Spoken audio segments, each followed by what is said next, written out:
The following has been brought to you by SJP World Media. You're listening to In the Corner with BenNny Mac. Unfiltered, uncensored, and unforgiving. Here's the man in the corner, BenNny Mac. It is the 2nd of November 2022. This is your one of your weekly doses of In the Corner. Hope you all had a great Halloween. Hope not too many drinks were consumed. If they were, hope the headache's gone now. I'd like to know what you all dressed up as, to be fair. I probably should have put a tweet out beforehand. You asked for it, ladies and gents. So he is here, and every Wednesday going forward, well, when he's free, yeah, Mr. Tyler is joining me as a permanent co-host here on In the Corner. Every Wednesday he will be with us. Hello, Tyler. Hello, BenNny. It's great to be with you on In the Corner, and I'm so privileged and honored to join you as a permanent co-host, at least, like you said, when I can be available, and you do such a fantastic job by yourself as well. I recommend this show just for BenNny, because he does an amazing job. So thank you I got to put you over. That's the least I can do. So I'm happy to be here. I haven't, it's not solicited. I haven't asked him to do that, but I appreciate it big time, man. No, man, you coming on, we did Extreme Rules together, and then the Twitterverse. Oh, we did. The Twitterverse lit up and was like, Tyler and BenNny, let's have more of that, please. So we, it took us a couple of weeks to work out the deal, but we got there. Yeah, we did. We were in negotiations, as it were, and but no, it was seriously, it was a good time, and I was so happy for you and your show, and it meant a lot to get that kind of feedback, the compliments. I didn't even realize it. I mean, we were just having a conversation like you normally do on a podcast, and everybody seemed to enjoy it. So that made me feel good, and I was glad to be a small part because you do such a great job, BenNny. I appreciate it. Stop blowing smoke. Let's get on with the show. Yeah, but I do appreciate it. I'm only joking. So we're aiming for every Wednesday. Obviously, things happen. I'm not going to pretend that Tyler will be here every Wednesday, but that is the plan going forward. So when he's here, brilliant. And then obviously you're going to be stuck with me on the Sunday show talking about SmackDown and whatever else. My lovely self. But apparently I've got a good voice, so we'll leave it at that. You do have a great voice, and I recommend your SmackDown reviews, Raw reviews, even if I'm not able to join you regardless. I appreciate it, man. I really do appreciate it. We clicked on the Extreme Rules. Bearing in mind, I know we kind of talked about it before, but I was, I was looking for somebody to come on. Si recommended yourself, and we got talking just via DMs, and then we didn't actually speak to each other till Extreme Rules predictions, and then it just flew, and it was great talking to you, and we've been talking pretty much ever since, on and off, to be fair. Oh, we have. It was a blast talking Extreme Rules, and we connected more, and we're able to message off air. And yes, a big credit to the producer, the guy that does it all on the SJP World Media Network. He is just a machine. You're going to put anybody over, it's going to be Si. I better do that too, because he's going to be listening, and he's probably wondering, why isn't my name not mentioned?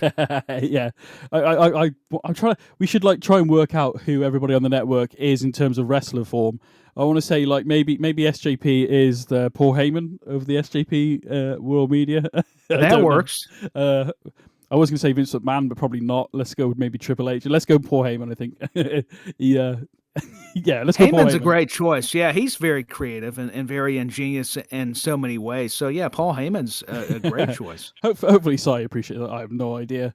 You are listening to In the Corner, obviously. Thank you for downloading the podcast wherever you are. Obviously, it's recorded today on the 2nd of November 2022, and then we release it.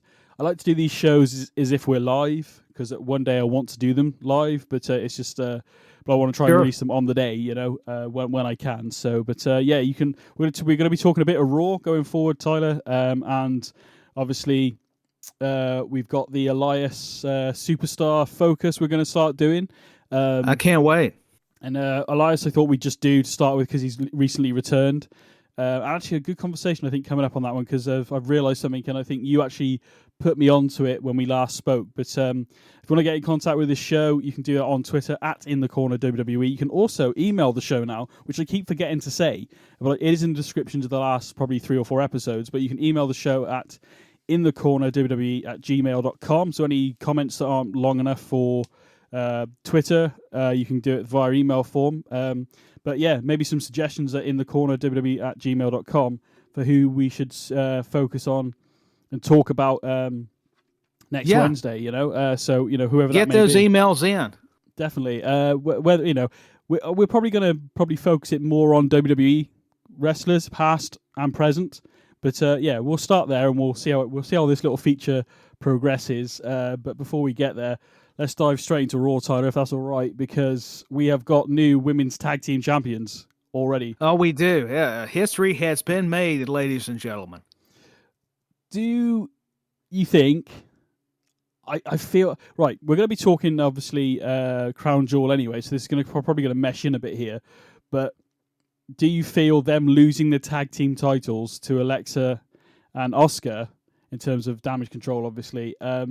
Is this a hint that maybe Bayley could be picking up the Raw Women's Championship at Crown Jewel? It might be a hint.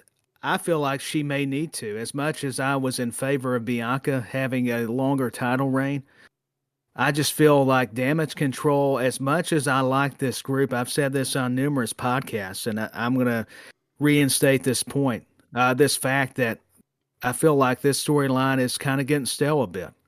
Yeah, as exciting as it was, with Bayley showing up at SummerSlam, I know that's revisionist history.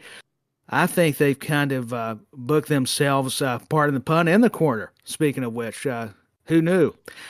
With the whole angle, a lot of talent with Io Sky, Dakota Kai, and Bayley, for crying out loud, former champion in her own right. So she's due a championship. I don't mind Alexa Bliss and Asuka winning the tag titles, but I think maybe they felt like the momentum was kind of waning a little bit. And I'm saying that out of respect. That's not a knock because, like I said, I'm a supporter of all these ladies. Yeah. And I think that's probably the way they felt with their decision. It's easy to say after the fact, but I want to say congratulations to both Alexa Bliss and Asuka, because Alexa Bliss has actually held the women's titles before, but not with Asuka. So this is really going to be neat. I'm kind of anxious to see where they go from here with this.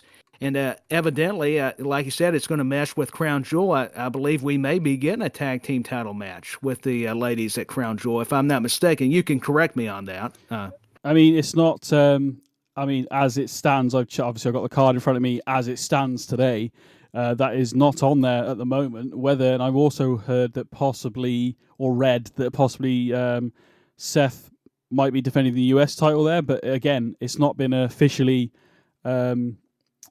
released as far as I can tell from this. I got you. So what you're saying is I completely messed up. I knew I would have something, but it makes what sense. Happened, they're going to add it later. Well, possibly, yeah. I don't know. It would make sense, wouldn't it? Because they might want to invoke their rematch for the tag team titles at Crown Jewel. But at the moment, as it stands, as I'm looking at the card right in front of me here, it's not on there. But like I said, I also read a rumor that Seth might be there defending the US title, but again, there's nothing clearly here, at least not at the moment, by the looks of it. You just never know because they keep you guessing, even with the card, even with the big show. And this Crown Jewel card, and we'll talk about it later, is definitely stacked, with the Prince of Saudi Arabia. I know this has been a big deal for WWE doing the big extravaganzas over there. As Gorilla Monsoon would say, using a classical reference there, extravaganza. And here was something kind of fantasy booking. Not that they need to do this, but what if, let's just say that the new ladies tag team champions, Alexa Bliss and Asuka, defend them in Saudi Arabia. What if Damage Control beats them back, gets the titles, and then Bayley wins the Raw Women's Championship? I know that would be awful quick, and you hot potato it, and unless it makes sense, you don't want to do that. But to me, you reestablish them, because Bliss and Asuka could always win it back down the road at another major event or even a Raw.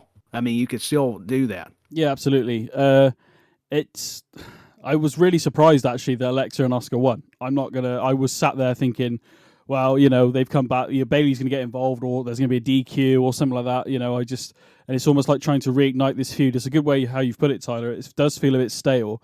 Are they trying to elongate this feud to make it last until War Games so they can have Damage Control and Oscar and all that kind of stuff to maybe do a War Games style match? I don't know. I think that would be good. It would make sense. You brought up a great point there. I think for War Games and Survivor Series, why not? I mean, this is a good way to kind of repackage a successful storyline, but evidently it's lost some steam. So you need some different directions for it. I'm not saying you change it up completely, but it just needs maybe some fresh brushes of paint on them. Be nice if you had maybe a few single matches where nobody else got involved, and you could maybe progress this rivalry with a few single matches and have maybe Alexa versus Kai or something like that, and they have more of an issue with each other to make it. You could break it up. Yeah. So it's I don't know. It's also I think you're right. The right word is stale. Last week's Raw, not this week's, was a bit better. But last week's Raw felt a bit flat for me. This one was a little better, to be honest, overall. I enjoyed both episodes, but it just felt very lackluster. I did too. Yeah. No, to your point, I see that. I think, Triple H and the whole team's doing some great things that we like, that the fans are very positive about. But here's the issue, and I fell victim of this with my own opinion. Just because Vince has left and just because Triple H has taken over creative, we have to remember not everything is just automatically or drastically going to change. Yeah, it doesn't reset, does it? It doesn't reset. Yeah, it's not always going to be the grandest thing or stupendous. I'll just borrow one of their terms. Is you're still gonna have a lot of angles and matches that are gonna fall lackluster. They're not gonna deliver. It's just part of the process. And that's the thing I have to realize everybody does, that just because the game's in control, not everything the man's going to do or his team's going to come out just looking picture perfect. There's going to be some mistakes still because they're human, as good as they are. I mean, even Vince McMahon, he still did some good things. It's just the way Triple H could open up those things creatively. And from what you hear of the wrestlers, the talent, they trusted Triple H more at this point in McMahon's career, I felt like. And that's why you're seeing more of the way they're getting used as opposed to what McMahon and his team were doing. But that's not even a knock on the old regime. I just think even with the new regime, there's been some good things, but there's also going to be the bad things, or maybe just indifferent. So we have to remember not to get overly excited, because I admit I was one of those, and I have to take a few steps back. Yeah, no, I agree. And you've brought up some good points there, definitely. It's just a case of you can't turn the ship around in one foul swoop. You can't just stop things. You've got to build characters, build stories. So maybe I'm being a little bit impatient with some things, but it does feel, in terms of the Bailey stuff we just talked about, it does feel a bit stale.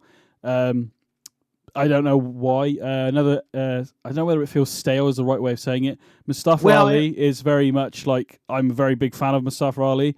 He's great in the ring. Obviously he's trying to be Seth Rollins' problem and all this kind of stuff, but it just feels quite forced. And I tell you what, the last couple of weeks, the crowd, so Mustafa Ali took on The Miz this week, and everybody hates The Miz. They boo The Miz. He gets a reaction. But when Ali was getting, I don't know whether it's the crowd or what, but when Ali was getting the upper hand on Miz and stuff, there was barely any reaction. So I don't know what the disconnect is between the match he had against. Just not clicking. Yeah, but the match he had against Lashley a couple of weeks ago was really good, and the crowd popped for that, and it was really, the was it the 450? He does the front. I can't remember what it's 450. Yeah, 450. I know what you're talking about. Yeah. Onto the arm of Lashley. It was like, oh, this is really good. And obviously Lashley's dropped the title to Seth, because then that's the whole Brock thing. But yeah, I don't know what the right call is with Ali. I'm not sure either. I think that's the hard thing for him right now. They're trying to give Ali that push, which I think he deserves. Yeah, absolutely, there was a period of time where he was really frustrated. I mean, they were at the point he just wanted his release. He wanted out because he was that miserable, and that's hard to believe. Being you're in the WWE, you're getting this grand opportunity, but sometimes things don't always work out according to what you're able to produce. And it is up to the wrestlers to go out there and perform and do their job, their part. But I feel like Ali does give Seth a different opponent. Maybe Seth's that guy that could elevate, definitely, a Mustafa Ali. But I'm with you. Sometimes the crowd doesn't always resonate. That's a word I'll use. I was going to say connect, but you could say the same thing as well. But I get that. Even with the brawling between Rollins and Ali, and I'm kind of skipping ahead.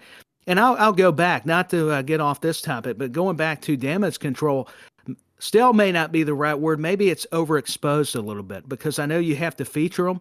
But sometimes when you do that, I think even though Bayley could be on the show weekly, and because they are the tag team champions, or were, when talking about Dakota Kai and Io Sky, I think now maybe without the titles, you could look at it this way.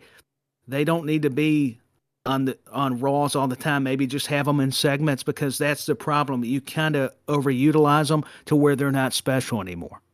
Makes perfect sense. To be honest, I can't add anything to that, Tyler. Makes perfect sense. Actually, it's a better way of, like you said, better way of saying stale. But it does feel like that, because you see, like you said, overexposed makes perfect sense. I don't know what you do with them. I don't know whether maybe like you said, maybe get them away from the titles for a little bit. It does feel like it's being. I tried to think of it in a different way. I know we talked about it, and probably they don't want to do it at a Saudi show. Is why they're not probably going to have them defend the titles. But who knows? That could change, like we talked about. Yeah, absolutely. I was also trying to think of a different perspective you could come at it. So I'd be interested, maybe any ideas. There's not much I need to add either. And not to get off Ali and Seth Rollins, but to go back to your point about the ladies, I was trying to comprehend how you could go about it, because it is very challenging. That's why it's easy for me and so many other people to do this kind of thing, the fantasy booking, when it's a lot more difficult and challenging than one might think. And that's even without knowing the inside of how creative's made and how you get all these stories and characters. Like you were saying, you do have to be patient with it and let some of it'll come out organically, part of me there. And sometimes it won't. They have struggles and they have to try to fix, all these mistakes. And it's very complex. It's not always just as easy as go, hey, we need to put wrestler A with wrestler B tonight, or this team with that team. It's a lot more that you have to go about it with the complexities. I'll just go back to that word. So it's very interesting. Yeah, I think if if wins and losses meant a bit more like it used to, would probably help that as well, because you used to have like the Intercontinental Champion would maybe face a random wrestler. Say, let's go back in the day. Correct. Let's say Road Dogg is the IC champion, and if he faces Chris Jericho beats him 1, 2, 3. That would like give him a thing of like, well, I beat the Intercontinental Champion. Where's my title shot? So we don't get enough of that anymore. So that maybe that would help. With Ali, it definitely felt like he jumped the queue a little bit, because it was an open challenge. I get that against that Lashley, but Lashley's no longer the United States champion, so he's just literally targeting the next guy. Yeah, all right, you can probably get a title shot after that way, because Seth will be like, just leave me the hell alone, basically. But, true, yeah. You brought up a great point, though. Another fascinating way to look about it, wins and losses do need to matter, just like the personal issues, because that correlates, and that makes us more interested and can take it more seriously. Even though we're getting entertained, we still want to buy into what they're selling us. Yeah, absolutely, yeah. We'll move on, because we've got a few more things to get to, obviously. But yeah, no, I think wins and losses, you brought some great points there. Any points you agree with, disagree with, Twitter at In The Corner WWE, email the show at inthecornerwwe@gmail.com. We'd love to hear your thoughts and processes, and we'll read them out next chance we get, really. Probably on the Wednesdays when Tyler's on, so we can get his feedback on that. Yeah, you need to do it that way. If there's any hate tweets, you know where to send them. Yeah, exactly, yeah. Got to get your hating somewhere. Brock Lesnar and Bobby Lashley got into a bit of a wild brawl here on Raw this week. I'm not going to lie, I was not overly keen on this match to begin with, not because I don't want to see it, but because we kind of have seen it. And it was okay. I'm not going to say it was bad, but it was okay. But the brawl is kind of hyped me up a little bit. And it was also cool to see Triple H come out and try and break up this brawl as well. It's always nice to see Hunter come out and, sort of get involved. So I always like seeing him get involved to a degree. One little snippet from it before we move into talking about the the brawl and stuff was I did notice Matt Riddle waving his hat and his flip-flop during the fight, which I thought was quite funny near the back. I'll have to go back and watch it if you did miss it. I'll have to go back and watch it because I promise you I did watch Raw, believe it or not, or that's why we're talking about it, and I didn't catch it, so I need to go back and maybe just see a highlight. He's just there trying to reach over, but for some reason he's got his hat and his flip-flop in his hand. Makes no sense whatsoever. He's probably trying to find the bongs to play with Elias or something. Yeah, probably. But yeah, Brock Lesnar, Bobby Lashley, they were supposed to do a sit-down interview, weren't they? Very similar to what Riddle and Seth did about a month ago. But Brock wasn't there. And then Brock came out to the ring, and then so did Lashley, and then quite a cool segment actually. To be honest, I was a bit like at first, but actually it was just enough there for me that it wasn't too much, because sometimes these fights can be dragged out a bit too long. I think this was just long enough for me to go, actually, do you know what? I'm quite looking forward to seeing what these guys can do at Crown Jewel, and hopefully it is a good match. So. Yeah, you had to create the expectation because you didn't want to reveal too much, like you just said there, that line with Brock Lesnar and Bobby Lashley's match. So having Triple H was very neat to see, because it took him being that authority figure behind the scenes to come out and say, hey, listen, you guys got to break it up. There was all kinds of wrestlers from the back, referees, all kinds of officials. And that's what needs to happen. That way it has a sense of realism.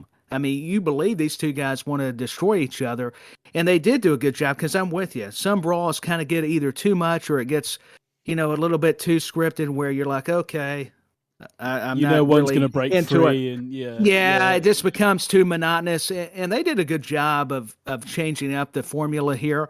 And I liked how Brock was not going to sit down in an interview with Bobby Lashley, and then his music hits, he comes into the ring, cuts a promo, talking about Dallas, and it was much, very baby face like. And then Lashley, I like how he came out and was not afraid of him. And I mean, here's two guys that, with their credibility, their credentials, you just know, they can tear the house down. And even with the Brawl segment, it was very neat. It was compelling for sure. So I'm with you. I concur.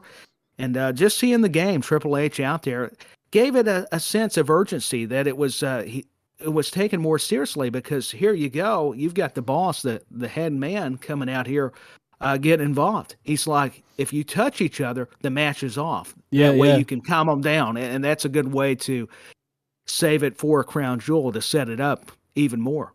I think I'd have liked some sort of backstage segment. Maybe there's something on Raw Talk or something, but maybe something during the show where, like, we see Brock maybe being like ushered out of the building into a car, or maybe even Lashley, just to say, right, we have to keep you two apart. If you touch each other, it will not happen. I could almost see this match at Crown Jewel starting with these two guys fighting in the back.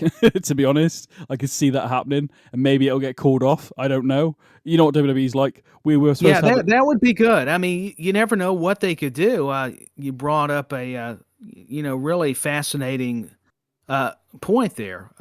Who knows where they could go with it. And Lashley Lesnar, I know a lot of people, like you said, probably have seen the match, but I think they could do it a lot differently. And I think that's a good way to alter it a little bit, make a modification, like you were saying, have them fight in the back, maybe jump start it a little bit even before the bell rings. Yeah. I mean, it will be good. And also like you said, Brock kind of was more the baby face, I would say, than maybe Lashley in this. Only slightly. I wouldn't say it's like I was thinking, even though to me Lashley is still your baby face, but you're kind of painting Brock more in that role to me. This is really, it kind of not confusing, but perplexes me a little bit, because it's very intriguing to me. Maybe Lashley gets the win. I know we're going to talk about it a bit earlier. Might as well talk about it now quickly. We'll do the actual prediction in a bit, but maybe Lashley could go down the route of being a heel again, and maybe Cedric Alexander and Shelton Benjamin make a return at Crown Jewel possibly, and have maybe that would then set up Brock and Lashley in a sense of Lashley beats Brock again, but this time it's with outside help maybe. So, or which it kind of was before, I think, if I remember rightly. Was he still with MVP when they last wrestled? I cannot remember, to be honest with you. I think he may have been. MVP and Lashley's not been together for a while now, so it's hard to recall. Yeah. But I want to say he was. I think the Hurt Business was, you talk about a great faction. I would not mind that a bit. I think Shelton Benjamin and Cedric Alexander deserve some roles to be on television more often. Those guys are so good. And no one, think about this too, Benny. Brock Lesnar and Shelton have a history in real life. And wouldn't it be something for Shelton to be one of the main reasons he loses at Crown Jewel?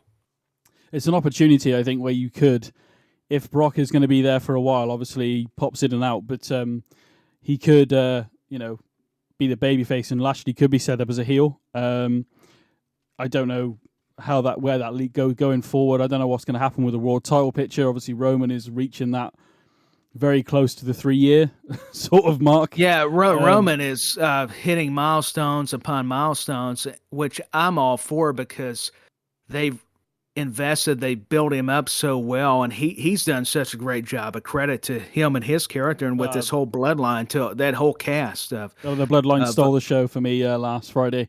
Into that whole segment with Jay, and everybody, and Sammy, and feeling UCIE and all that kind of stuff. It's classic. I love UCIE. I think that ought to be in a dictionary. That word has got over with me, and obviously with everybody else. I just want to tell you, Benny, I don't know about you, but I'm feeling UCIE. I think the name of the episode is going to be called "In Feeling UCIE" today. I think it's going to be good. I love it. I think we need to do that. It's all good, man. I mean, we're not going to go through everything on Raw. Mustafa Ali does beat The Miz with a super kick and then the 450. The only thing that griped me a little bit with the finish was Dexter Lumis gets involved. Miz runs back in the ring, is distracted by Dexter. Ali hits the super kick. Now, but early in the night, which I should mention, is that Miz got punched in the face, Superman punch by Roman, trying to break a deal, try and get rid of Dexter and help him. And Miz was going to help him with Logan Paul and everything. I feel the super kick was enough to beat The Miz. I know his finish is the 450 splash, and it's impressive, but in that moment, for me, the super kick was enough. But, it is what it is. That needs to be your finish. It's a shame the super kick, the DDT, a lot of these moves that were sacred that used to put away opponents is just now used, and it, as a standard, like a suplex. Yeah, almost, as a standard. That's thank you for your help. I was trying to think of the term to use there. Yeah. But it truly is sad because that used to be the finisher, the signature for a lot of wrestlers, and I'm with you there. The problem with this to me is I'm getting tired of the Lumis angle. I was okay with it at first, but now they've really diluted it, and it's not because of just Gargano. I like Johnny Gargano, but now they're making him silly, and I'm not enjoying this. No, I mean Gargano revealed all, and basically, for people who haven't seen it, very quickly, the initial a few attacks by Dexter Lumis on Miz, which made no sense. And it has made no sense. Even now, with the story explained, at least you've got a kind of a reason. But it's I don't know why this started, how this started. I don't know whether this was something that passed. And now we get 60 minutes on WWE. It's Brian Saxon, and that was awful. That was terrible. The ticking in the background constantly. What it is. Don't get me wrong. I'm not going to lie, Tyler. I did pop for the reenactments with Gargano with a wig on. I thought that was quite funny. That was good. I'm just talking about the news part of it. Yes, I agree with that. It was actually kind of more irritating more than anything. But basically, Miz paid Lumis because he was no longer in NXT, no longer with WWE, so he paid Lumis to attack him a few times to make it look like he had a stalker. And then the theory is that by Gargano that he stopped paying Lumis, so that's why Lumis is actually attacking him now and all this kind of... So it was supposed to be a stalker, now Lumis. So... I mean, the whole way they did the thing a few weeks ago with him trying to win a contract felt very it was just it almost felt like it was made up on the spot. It's like it was a miss for me. It just did definitely not. It felt like a wasted opportunity. I know Lumis has got talent, and I don't mind the whole kind of creepy vibe from him. But even with that kind of creative, it gets lackluster at times. And man, with Johnny Gargano, they brought him in, more seriously. Sure, he still had some of the ha-ha, but now it's just, he's there for laughs. And to me, Johnny does not get over as good as comedically. To me, he needs to be more Johnny wrestling. Yeah. This, to me, is just falling nowhere. I mean, if I'm going to be real and serious and you want some different perspective, this does an injustice to Johnny Gargano. Now, I'm saying that now, and they'll probably convince me down the road. That's how WWE guys. Yeah, but you're only you're reacting to what's happened now. We're not in the future. We're right now. We're talking about it now, and I agree with you. I think actually, and I'm a big Miz fan, to be honest. A lot of people hate me for that, but I am.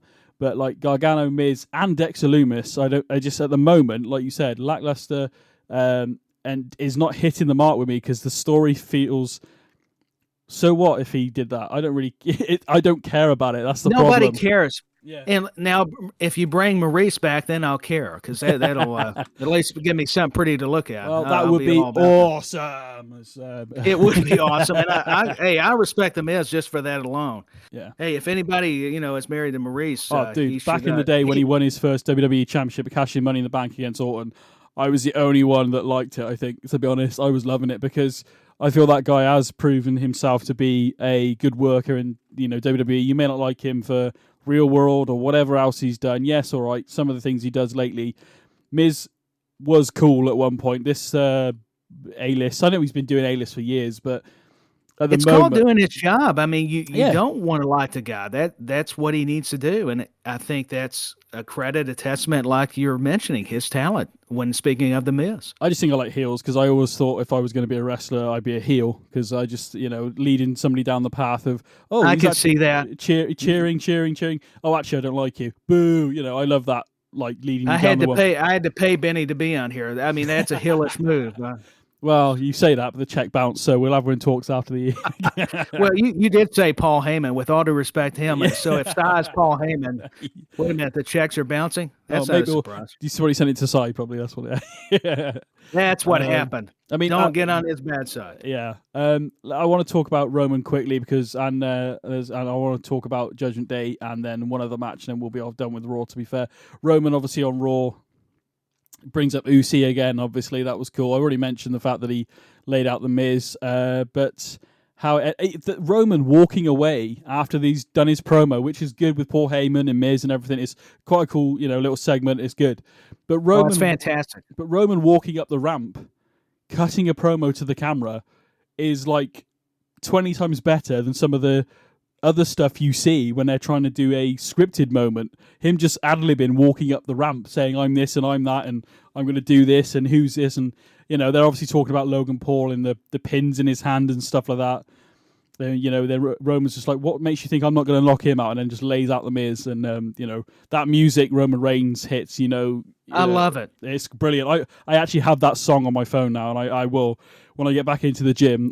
That is definitely going to be a motivation. That's motivation, yeah, for sure. I mean, what you're saying is Roman Reigns is on such a high level right now that he's not only doing great things concerning his own promos in ring, like you were talking about, but just walking away into the cameras to the fans, he's got you hooked.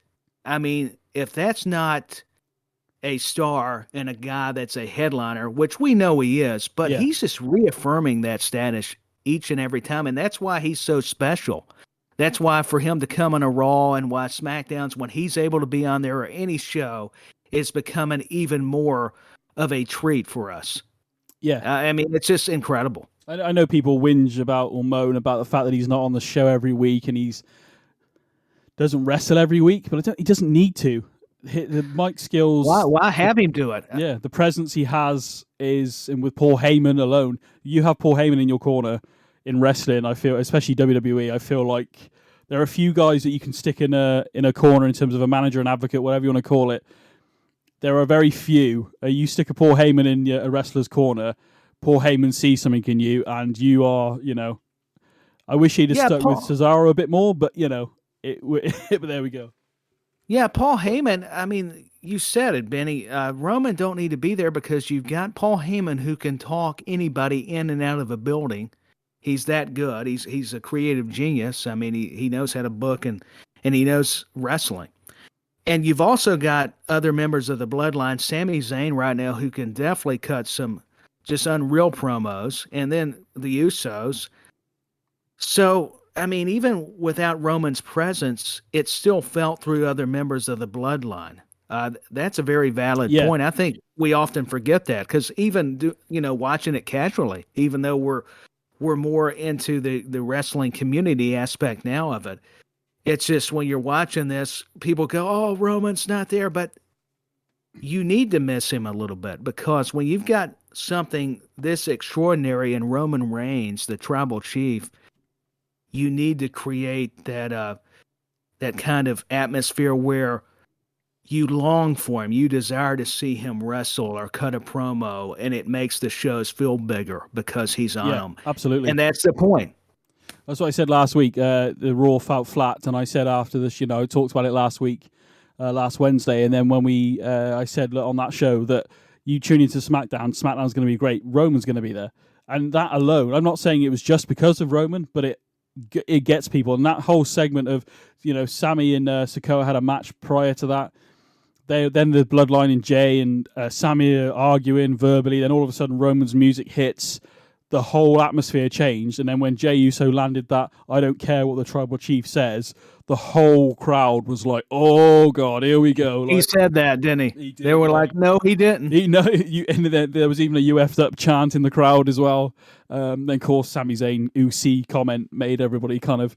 What I liked about that, I don't know whether that was scripted, planned, I have no idea. But what I like about it is, if you ever had an argument with somebody, and you're talking and you're arguing back and forth, and all of a sudden somebody says something silly or something weird happens, like a cat jumps through the middle of you, and you go, "What the hell was that?" And you just look at each other and then realise that the argument you're having is nothing, and you just laugh. So that Usi comment made it seem like we are arguing, we don't like each other, but because you've made us kind of laugh, we realise how silly the argument is, maybe. I don't know. That's how I took it. No, it makes sense. I think what made it, everybody could get into it. It was credible.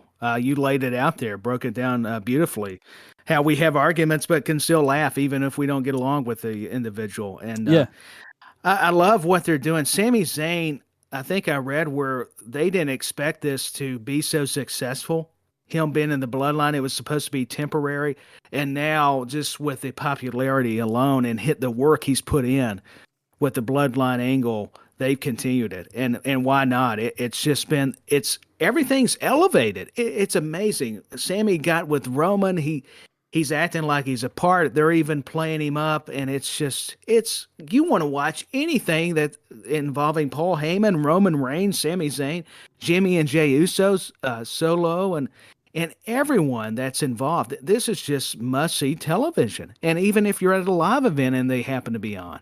Yeah, I mean, I was seeing some clips of Sammy doing some stuff on the live events, hitting the Superman punch and stuff like that, and crowd are loving it. And we're talking about like a lot. I'm not saying this is necessarily going to happen, but you're talking about people who there's nobody in WWE to take the title off Roman. There could very well be. The guy is literally turning anything into gold at the moment. It's Sami Zayn.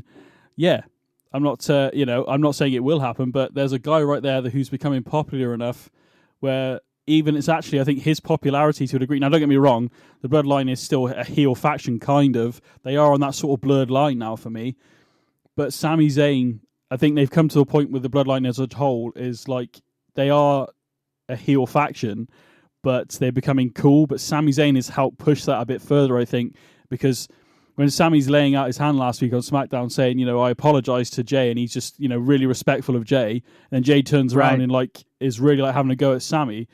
The crowd were actually cheering the Bloodline, and then by the end of the segment, obviously the UC comment, which you've already mentioned, the crowd, I would say there were a lot more cheers than boos towards the Bloodline. Now, whether that's they were thunderous as far as their positive reaction. I mean, not only are the Bloodline over, but you're so right, they're blurring the lines, kind of like the Attitude Era factions, DX. They were kind of the ones you wanted to cheer for, the NWO. I mean, even the Four Horsemen going back in the day, even though people couldn't stand them, there was something cool about them, So yeah, that's great examples that even works today, that whole formula. Yeah, and I think we're going to, I'm not saying Sami is going to win the world title or beat Roman for it, but, there is a guy right there. It is happening, and it's happening organically, because I think I read something similar, was that everybody was under the impression that in a few weeks, Sami was going to be teaming with Kevin Owens again. But because of the popularity, as you've already said, that's probably been not shut down, but at least put on the back burner for now. It has.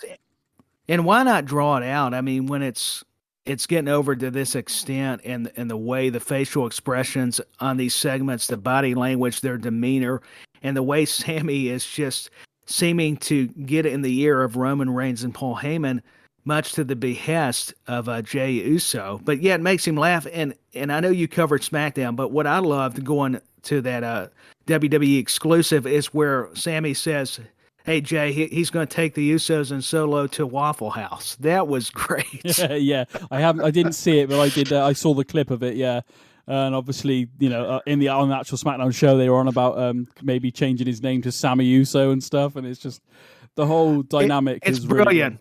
Really, yeah, it's really good. Like I said, people keep saying who's going to take the title off Roman. You could be looking at him. It could be Sami Zayn in some weird shape or form. You never know. And Sammy would be one of those you might not expect either. I mean, some people probably would, but then you would have a large audience not really fully expecting, would be surprised if Sammy was indeed the guy. And how about that? Like a credit to what you brought up just then, if Sammy was the person to do that, to take one of the titles off of Roman. Maybe not both of them, but at least one of them. Yeah, we need to know what's going on with these titles, don't we, really? Because there's supposed to be two brands here with we got one champion, one lot of tag team champions, obviously. And so, yeah, I don't know how it's going to happen. But yeah, that would help us to gauge how they could go about it. But it's definitely what you brought up is making me think now, what if Sammy could be that guy? I know they're having an elimination chamber in Montreal, Montreal there, and I'm looking forward to seeing maybe how they use Sammy there. I mean, I think this crowd have got. I mean, Sami Zayn. I mean, a lot of people probably don't like it, but the match he had with Johnny Knoxville, for goodness sake, at WrestleMania, it was a brilliant match. To be fair, or is it your technical wrestling match? No, it was entertaining and it was really good. And that guy has taken the conspiracy theory stuff he was doing. Then he's done stuff with, Johnny Knoxville, and it's like random as hell. He's so versatile. I mean, yeah.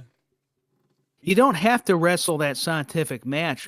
We all knew it wasn't going to be like Flair and Steamboat or Bret Hart and Shawn Michaels with Sami Zayn taking on Johnny Knoxville. Are you kidding me?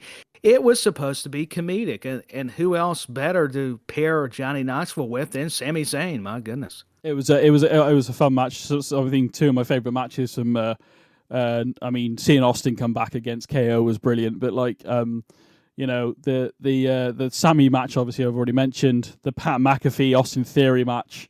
Let's delete the worst stunner ever after. But the actual match, that was bad.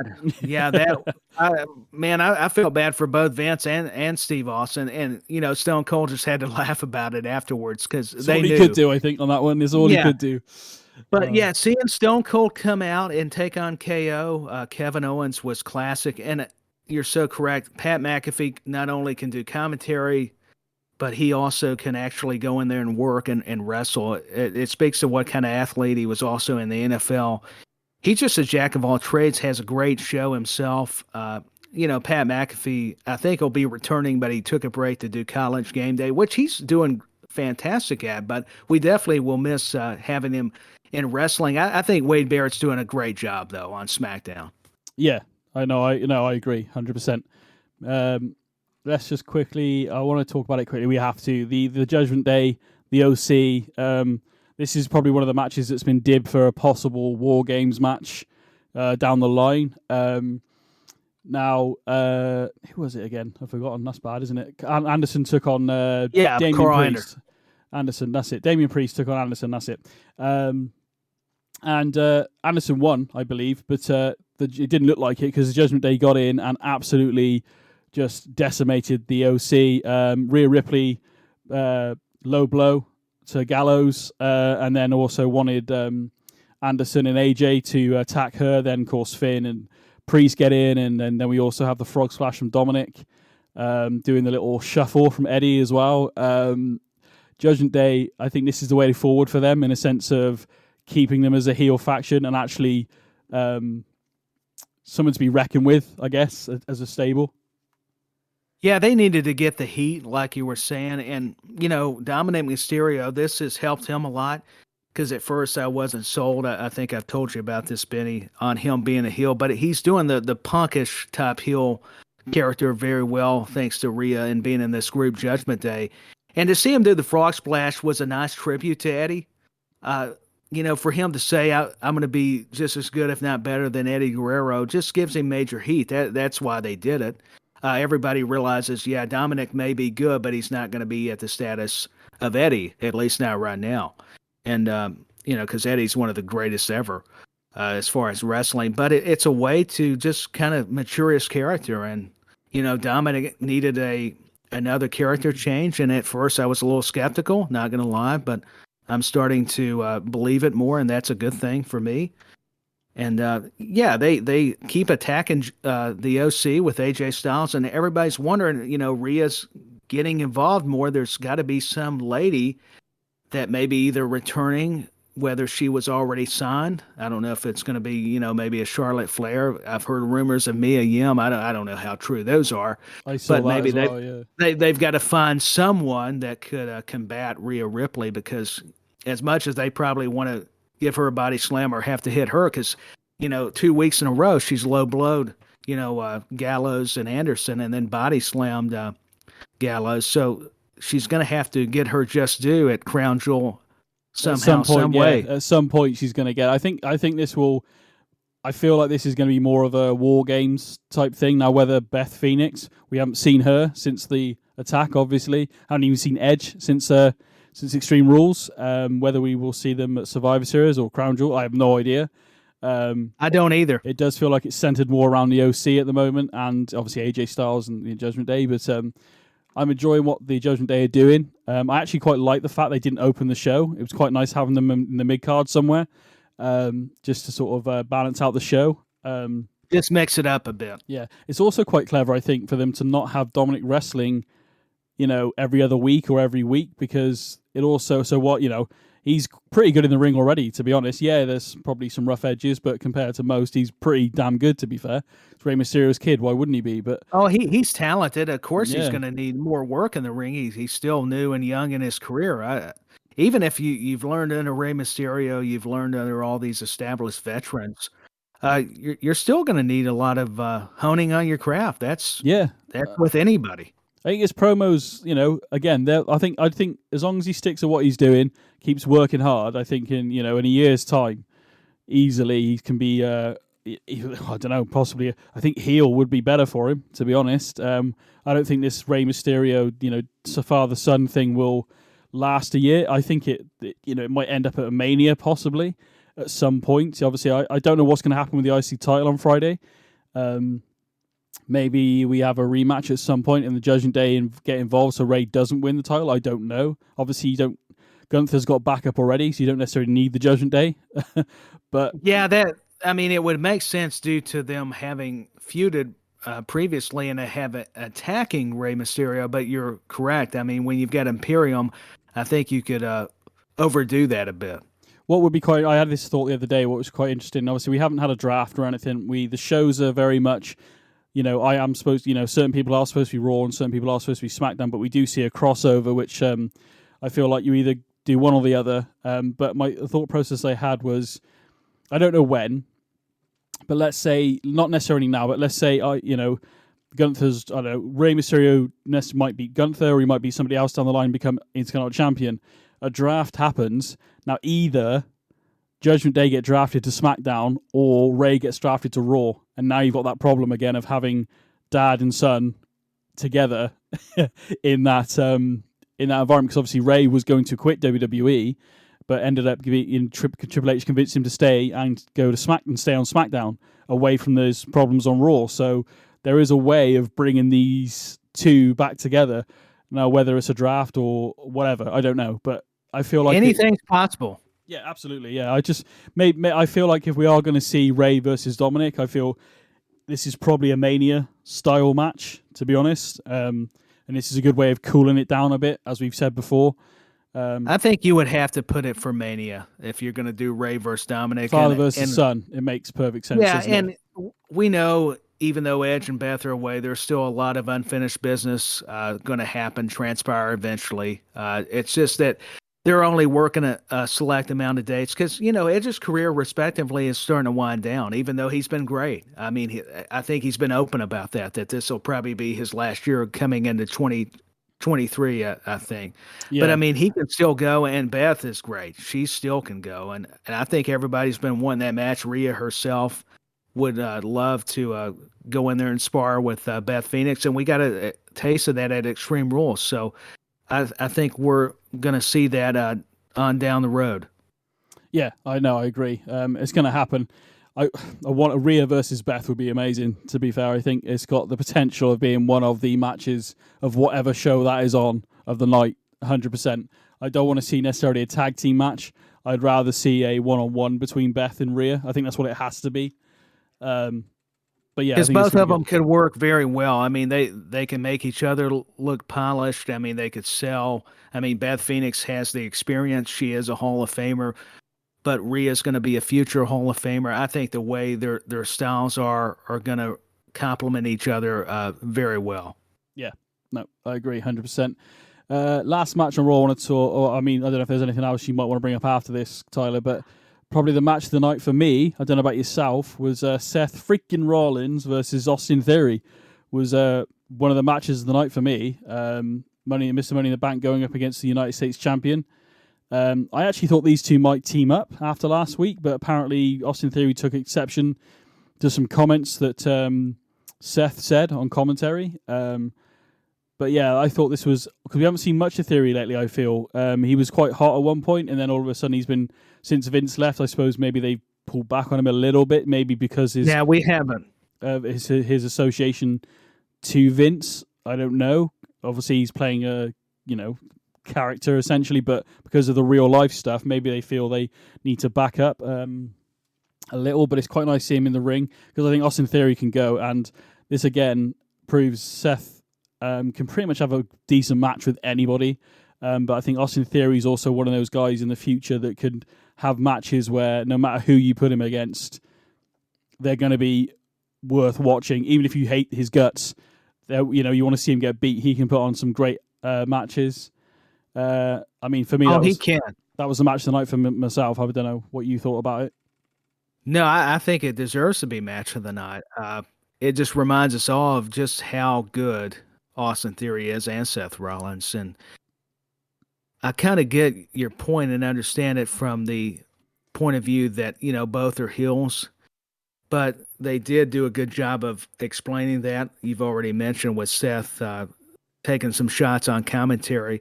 Because, what do the ultimate heels do, even against other bad guys? They still want the spotlight, and they were telling that story. But I think there was a lot of great action. It made sense. They had a lot of logic to the way they lay out matches, and there's only a select few, and that would be Seth Rollins and Austin Theory. You could tell in NXT early on, before he got the main roster call, just how he can execute in the squared circle, and it's really a testament to his ability. So I'm with you. I enjoy this match thoroughly. I'm so glad they put them together, because these guys could tear down the house anywhere. You talk about having more matches, more of a feud, and make it even more intense down the road. I think you have a lot of money in Theory and Rollins. Yeah, no, 100%. I also, I don't know whether this is true at all. But apparently Theory will be keeping hold of that Money in the Bank briefcase for a while, even to the point where there was one theory, no pun intended, that he could almost have it till, because they've never done it before, but have it till literally the night of Money in the Bank, where it's still valid, as long as the other person hasn't won the next one, I assume. So whether that's true, I'm glad they're keeping it on him, though. If it is true, those reports, I would hope they would, because he deserves it. He's worked hard. The McMahon thing was just clever. I think he just maybe needed to take a step back so they could reintroduce him without that being on him. Yeah. With this new regime, that's the way I look at it.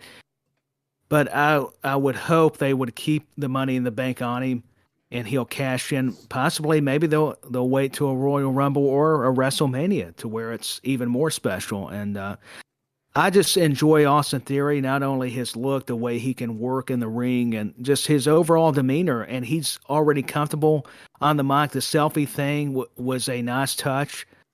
Because if I looked like him, I'd probably do the same thing. I'd be taking a lot of pictures. But, mate, you wouldn't get me on the show. I'd be too busy taking selfies. I'm with that.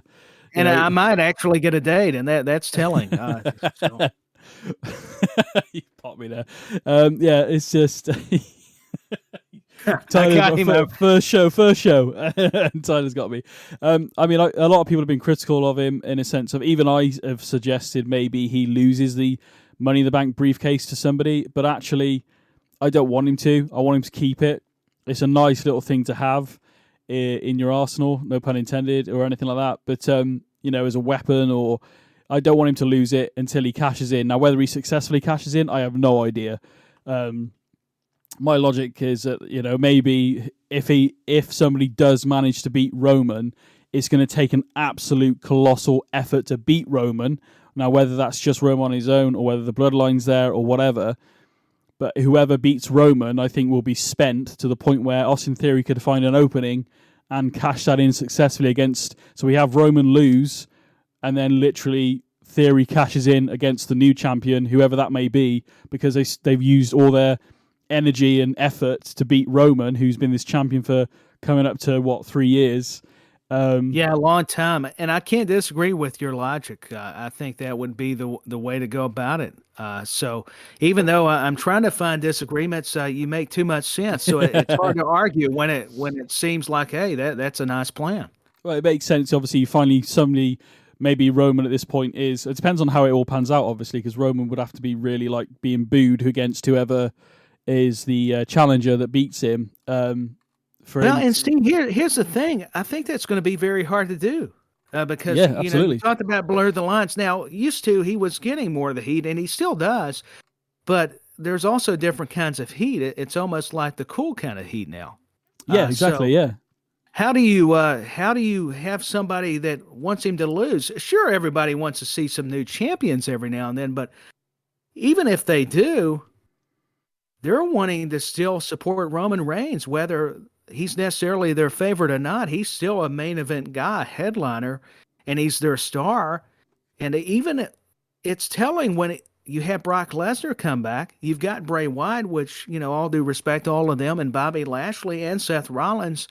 But who's everybody talking about in the segments? Maybe next to Bray, because Bray is pretty compelling. I know you've discussed that on the SmackDown episode. But it's been Roman Reigns. He has been in a different mode. I mean, even with the Logan Paul stuff, that's who could get Logan Paul over. And much credit to The Miz at SummerSlam. They had a great match. He helped get Logan Paul. And Logan Paul showed me a lot in that match, and then training with Shawn Michaels. But I love how Roman Reigns throws shade at even HBK, as much as I respect him and Paul Heyman. Like, what are you going to do? Train for God next week? I mean, it's just those kind of lines, that kind of confidence that exuding him. It's just, that's why he is so good. He's just on another level. I can't say enough good things about Roman Reigns. I know everybody's like, boy, we know who he's all about. Well, have you been watching wrestling? Have you been watching WWE? I don't care who it is, AEW, other than maybe MJF, but even as good as MJF has been, as much as I like him, it still does not compare to what Roman Reigns has been able to do. And I know that's going to come out there and get a lot of bad tweets. Here we go. But I'm going to say it because it's hard to deny not only his superstardom, but what he's been able to build. This is a Roman Empire right now. And that's the bottom line, because Tyler said so. That's all. That's all you need. Oh, you're right. Yeah, absolutely. And just Stone Cold said so, and now Tyler Peters and BenNny, he may not say so because he's like, hey, I didn't say that. I agree with you. Who are you talking about? Yeah, right. I mean, I don't watch AEW, not really. I see clips, but most things I'm hearing from the other side, and I'm not on necessarily this side because I don't like that side. I don't watch that side. What I have seen, I've liked, but it's not enough to keep me there. But what I hear is MJF. So, it makes Bert, like you said, what's Roman's been able to achieve, however you measure it, Roman Reigns is the guy at the moment. So, I mean, you can bring up all the fair comparisons, and MJF would come to mind. That's how much I respect and appreciate him staying in his gimmick and being a guy that a lot of fans can literally cheer against, and they're trying to turn him babyface. I don't watch enough AEW. I'm like you. It's not anything against any promotion. It's just when you watch or see anything, even if you're not watching wrestling, and you read about who's the top guy. I mean, you're going to see Roman Reigns in those headlines. There you go. Maybe I'm not quite there yet, but he's one of those wrestlers that's like Hogan was at one point, in terms of a household name. Even Flair, Rock, Taker. There are certain guys, men or women, in the wrestling business that cross over into the mainstream, and I don't know whether Roman's quite there yet, but he's got to be close, to be honest. He's at least getting close. Now, I wouldn't say he's getting as far as The Rock. I don't mean to go overboard, but I get what you're drawing the parallels to. I think he's getting awfully close. So, and soon he will be there, if not. Absolutely. Right. For the first time ever on this show, because we've still got a lot to get through, we're going to do a superstar focus, and we're going to pick a superstar and talk about them, how we think they're doing, etc., etc. Now, I suggested Elias because he's recently come back, and also we, what we want to do is me and Tyler have a discussion off air, and we will. I mean, don't get me wrong. If you want to suggest somebody, Twitter @InTheCornerWWE or email the show at InTheCornerWWE@gmail.com. But me and Tyler will discuss off air who we'd like to talk about next Wednesday, and we'll put it to a vote on In the Corner on Twitter. So you can also vote for that. But there might be somebody that we haven't even thought of. But like I said earlier, it's more than likely going to be present or past WWE men and women. So because that's what we're about over here in the corner. So we are going to talk about Elias. He's recently returned as Elias in the corner here. I'm going to hot tag in Tyler. Some of your favourite memories of Elias. Sorry. What do you think of his return so far? I think Elias's return's been good. I'm so happy we don't get Ezekiel anymore, even though that was funny. Everybody, I think, yearned for the Drifter gimmick to come back, the musician. I'll tell you, one of my favorite memories is pretty recent, within 2019, when Elias was taking on Jeff Jarrett and Road Dogg. To me, that was a highlight for me because I was such a big fan of Road Dogg and Jeff Jarrett. So it was neat for Elias, and it made sense because, Jarrett and Road Dogg were the musician gimmick before, Road Dogg became part of DX. Roadie and then Yeah, Be My Baby Tonight, I think, was the title of that big hit. And I love that song, actually. I go back and listen to it. I mean, Elias, I had to research some of the NXT stuff. I did not realize, too, that made me appreciate him even more. His road to mainstream to WWE was that him and Finn Balor had quite a rivalry, even before the main roster one that we saw. And knowing that, I think for Elias, to me, him coming in at Royal Rumbles, and then John Cena, that feud where John Cena would attack him, The Undertaker, then Brock Lesnar would eliminate him, and I believe it was the 2020 Royal Rumble, pardon me there. There was just so many great moments, and then, he had the rivalries with Baron Corbin and Bobby Lashley. Then Elias actually aligned with Shane McMahon, I think, with that whole Kevin Owens storyline back in 2019. So there was just so much. I'm just quickly highlighting for me. And I think the only championship, and you can help me with this, Benny, is that Elias won the 24/7 title, I think, once. I believe so. I think so. In WWE, I think that's the only title I'm aware of. I don't think he became a champion in NXT. I don't think either. He was more like that drifter, like you said. He was more that drifter, more of the drifter aspect of himself in NXT, and obviously it's progressed and evolved in the main roster, and he's one of the few actually in terms of coming up from NXT that's done pretty well. All right, he hasn't been champion or anything yet, and this is what I was going to talk about. But not everybody needs a title, though, and of course, I don't mean to interrupt you, but I'll let you continue. That's the point I was going to bring up. That I forget sometimes. Not every wrestler has to have gold. I mean, in 2017, he was ranked 152 out of 500 of the best wrestlers of that year. It's not bad. Top 200. I'll take that. That's pretty good. I mean, because there's a lot of wrestlers out there, and if you're got that kind of ranking, you're doing something pretty remarkable. I mean, he has been a champion elsewhere. He won the IWC Super World Heavyweight Championship one time. He's also the IWC Super Indie Championship as well. So he has been champion elsewhere, but the character at the time before his return was very much about the guitar and, and all that kind of stuff. But he got over with that Walk with Elias stuff, and I just, to your point, he did. To your point about I think it was around Extreme Rules, maybe. I was watching clips earlier of Elias, and he's had some great interactions with legends. The Jericho stuff was hilarious. You made the list and everything like that. That was phenomenal. With all due respect to AJ Styles, I have to borrow that word. Yeah. But he hasn't. He can go in the ring, but we haven't seen the match he had since he's been back wasn't the greatest, to be fair. But he is very much, I would say, an entertainer in terms of that. But I would like to see more of him in the ring. Like, he was good in NXT, so I'd like to see a bit more of that. But in terms of his I'm with you. Sorry, go on. No, I was just going to say I would like to see his progression in ring now. You talked about the NXT. To be fair, I didn't get to see a lot of his NXT stuff. So I've only been privy to the main roster matches. But I would be interested to see if you turned up the volume a little bit on his character, still kept him entertaining.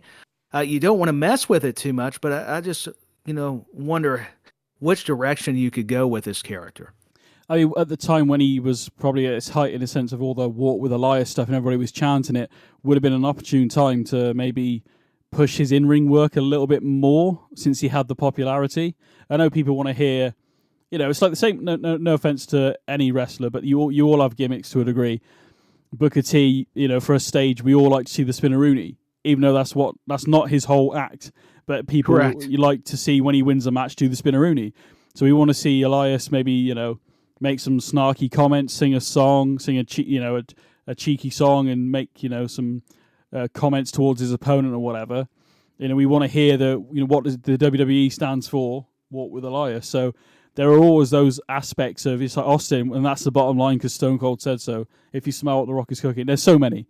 You know what I mean? Yeah, you've got those catchphrases that people will recognize immediately. Yeah, exactly. So. But I thought it was a good opportunity to push him in the ring room. But I'm hoping they'll do this time.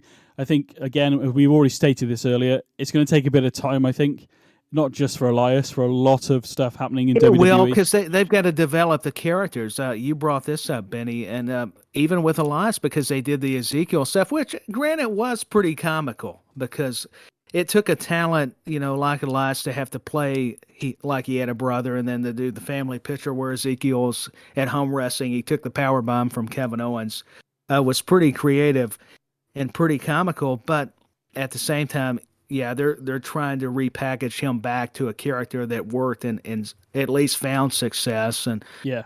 You do. You have to be patient with the whole progression. I know I use that word a lot, but it's true. It's appropriate. It's got to evolve, hasn't it? Again, evolve's another good word. Yeah. It's a good. What he had before was good then, but we don't necessarily need to see that 100% again. Yes, we still like the Walk with Elias stuff, but it definitely needs to be evolved and stuff and progression, as you've already said. So, yeah, it does.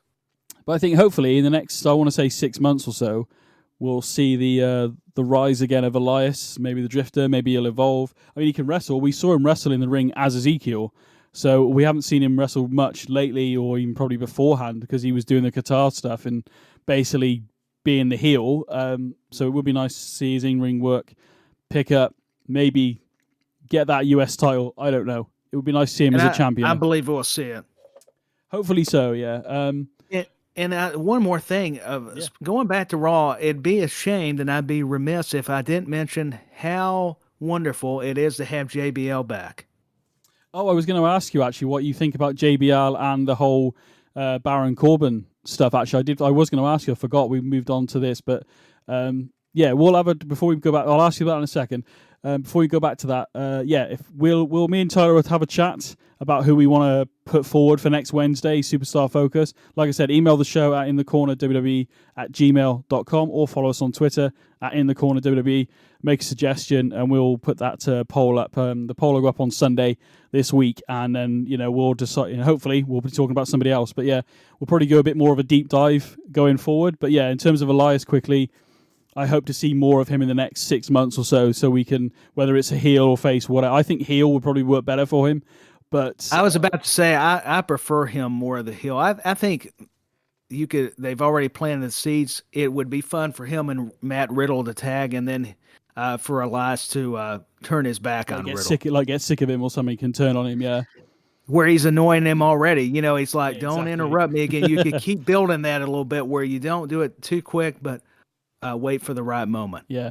But yeah, in terms of, before we get on to Crown Jewel then, but I was meant to ask and I forgot, sorry. But yeah, Baron Corbin and JBL, I mean, JBL cutting in promos, the snowflake comments, all that kind of stuff. What are you thinking so far with this whole wrestling god new era stuff? It reminds us all of what a lot of podcasters have said that's been in the business, and it's true. It rings true that these guys were stars, not in just the Attitude Era, but that's why WWE, what I was getting at, why they are so valued, and you bring them back when the circumstances are right. And Baron Corbin needed that mouthpiece. He can talk, but not like JBL. And to have him, you said it. He was calling fans snowflakes, millennials. I love how he appears babyface at first in typical JBL fashion, and then he turns heel so quick. It's great. And then Kevin Patrick. I love the Irish folks. It's no disrespect, but it's so funny when he calls him Shamrock because he's yeah. I like that as well. That's good. And then Corey Graves, of course, he loves him because Corey's always siding with the bad guys. Yeah, he always had that dynamic and commentary. But yeah, JBL cutting the promos. Baron Corbin needed this. The guy can go, and his character is definitely taught about evolving, but this is a way to get that rub from an established, not just established, a Hall of Fame guy. Think about APA and then even Hawk Bradshaw back before that, and then JBL, the feuds against Eddie Guerrero, Rey Mysterio, and John Cena, and so many. And JBL did some controversial things that, we talked about Piper off air, as much as we're fans of them, that you couldn't get away with now. Absolutely, especially on the border stuff, and we won't go into all of that, those details. But JBL, it's just, he's so good. I mean, he's well-spoken. He's confident in what he's saying. Of course he is. And telling Gargano, single A ball. I was watching a SmackDown earlier, and it was still things he was saying back in like 2006. They're still getting over now in 2022. So it's really incredible. I'm just enjoying it. You can tell I'm marking out because of JBL. Yeah. I'm glad actually, because when he reintroduced Baron Corbin, I figured that we'd only see JBL every now and again. I'm actually glad that he's there every week because it helps Baron Corbin. My only gripe about Baron Corbin is that the music in the style is very reminiscent of Happy Corbin. I was kind of hoping for a bit more of a, not necessarily darker, put a suit on the guy. He's with JBL. It's not a complete repackage. Yeah. That was felt out of place because I'm thinking too. Yeah, JBL's dressed all smooth, got the cowboy hat, and you've got Corbin coming out kind of similar to some of his older gimmicks. So when they were saying, "Oh, we're gonna redo and represent him," and then you've aligned him with JBL, I've loved that. But I'm with you, and I didn't actually think about it till you brought that up. That why is he coming out with like his same ring gear? Yeah, it doesn't feel like a quite. Yeah, even he doesn't have to wear a suit like JBL, but like even just like heel it up a bit, in a sense of, because he's dancing around with a hat. Yeah, right, he's supposed to be cocky and blah blah blah, but it hasn't. But dress better than it doesn't than quite match JBL. Basically, is what I'm getting at, and I feel like even if he just put a shirt on with like a vest on and some trousers and some and some shoes or whatever, when he comes out with JBL, look like a bit more not copy JBL, but have that like. I mean, Jericho, when he was a heel, he called everybody parasites. He chucked a suit on. And then, it made sense. And then obviously he would evolve and then scarves and all that kind of stuff later on. But I don't know, it's the music, I think. I just feel as it needs to be a bit more maybe elitist, maybe. I don't know. Music is so important. And that's something Jim Johnson has said. And I'm not knocking everybody's theme music, but there is something to be said about a lot of the themes that you hear. I mean, to me, it's got to fit the character. It's got to be something fans go, oh, they recognize, or it resonates with them. I'll go back to that word. Yeah. And you nailed it. I mean, I think that's what under-delivers sometimes. It's a shame because actually I think Baron Corbin's actually really good. I think he's quite underrated. But it just doesn't... maybe it's because the music's quite chirpy and happy when actually he's supposed to be a heel. I mean, I was expecting him to come back as a version maybe of the original sort of Lone Wolf-esque stuff, or at least the music and the style that he wore back in the day, but I don't know. Yeah, I remember his the first gimmick going back to NXT, and even if you had to divert that a little bit, I'm with you. He could dress nicer. It makes him kind of look down to what JBL's calling all the modern generation snowflakes. It kind of fits what he's talking about in his promos. Yeah, I mean, yeah. I think that's what we can say on that, really. Yeah, I meant to ask you, but I completely forgot to ask you. No, that's fine. I just happened to think about it because I'm all for just kind of highlighting points, but I'd be kind of kicking myself if I didn't bring JBL up. Yeah, he's done well. Yeah, he's doing the comments. Even in Texas, he come out, oh, I'm so glad to be back in Texas and all that kind of stuff. And then they're all popping for it. Then he goes, oh, but, you're all, lazy, teaching kids how to go out and trick or treating and all that kind of stuff. And it was really, if you haven't seen it, ladies and gents, it's worth Oh, recommended. Although if you're highly offended, one, you probably ain't listening to this show, but if you happen to be listening to this show, you probably might get offended by some of the comments he makes. So maybe not watch it. I don't know. Up to you. Yeah, it's all anybody's choice, but it's not going to keep us from watching it again. Yeah, absolutely. Cool, man. Right, let's smash out of it. This show. Yeah, I appreciate you coming on, and I'm hopefully everybody's enjoying. Oh, no problem. Hopefully everybody's enjoying the show so far, but we are going to get to that point now. You've come on like we said off the air, Tyler. This is one of the longer shows we might do because we are doing the predictions, and the next Wednesday you'll be back, and we'll be doing the review of Crown Jewel.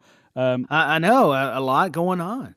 Absolutely, for the first. I mean, the week after, it might not be as much, but it is this week. It's almost like a supersized episode again. But it's going to be the UCIE episode. I think we decided earlier. Well, we got through Raw. Even on the good points, it's still a marathon to watch, even when it's good. So yeah, absolutely. Well, when it's really good, people can listen to this. Come on, in the corners, bringing it. Even if I'm not on here, you've got BenNny Mac. Come on.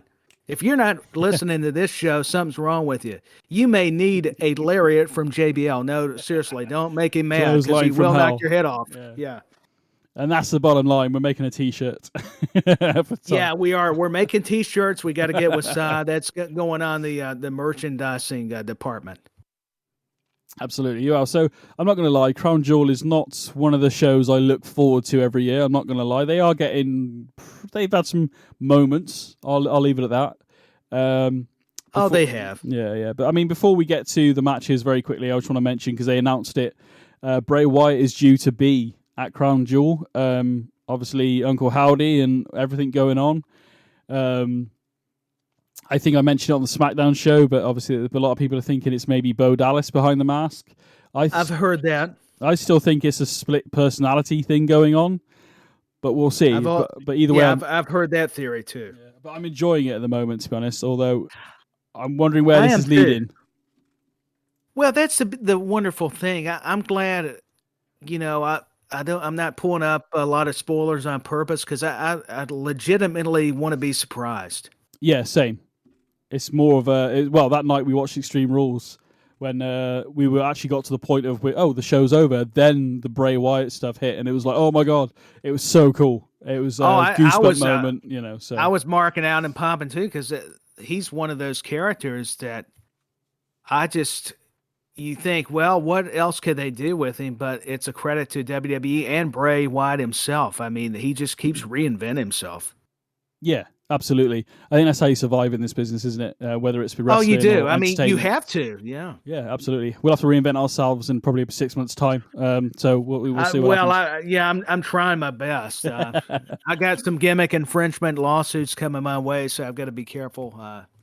Not really. Don't take that literally. Yeah.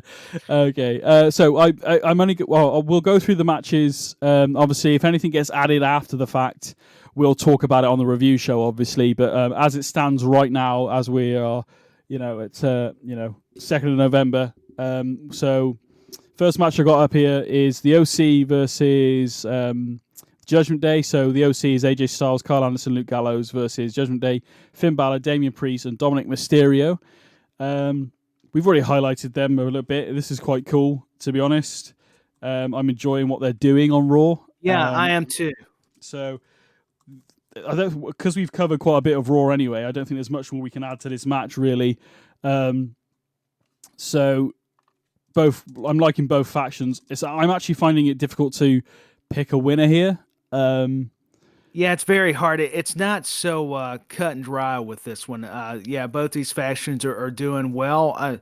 The only thing, and we did touch on this, definitely going to have some kind of lady involved because of Rhea's interference. Yeah, and I heard the same rumor as you, Mia Yim. I did hear that as a possible somebody to join the OC, really, which would be quite interesting, to be honest. Hey, Mia Yim might work because of her gimmick. That actually could make sense. At first, when reading that, I'm not sure that would actually go together with the OC. But if I'm thinking correctly, just knowing her gimmick, it might actually work out for the better than what I'm thinking originally. Because her and Rhea, I don't know if they wrestled in NXT, but I was wondering if they had a history at all. But either way, it's still going to be pretty neat to see her if she shows up.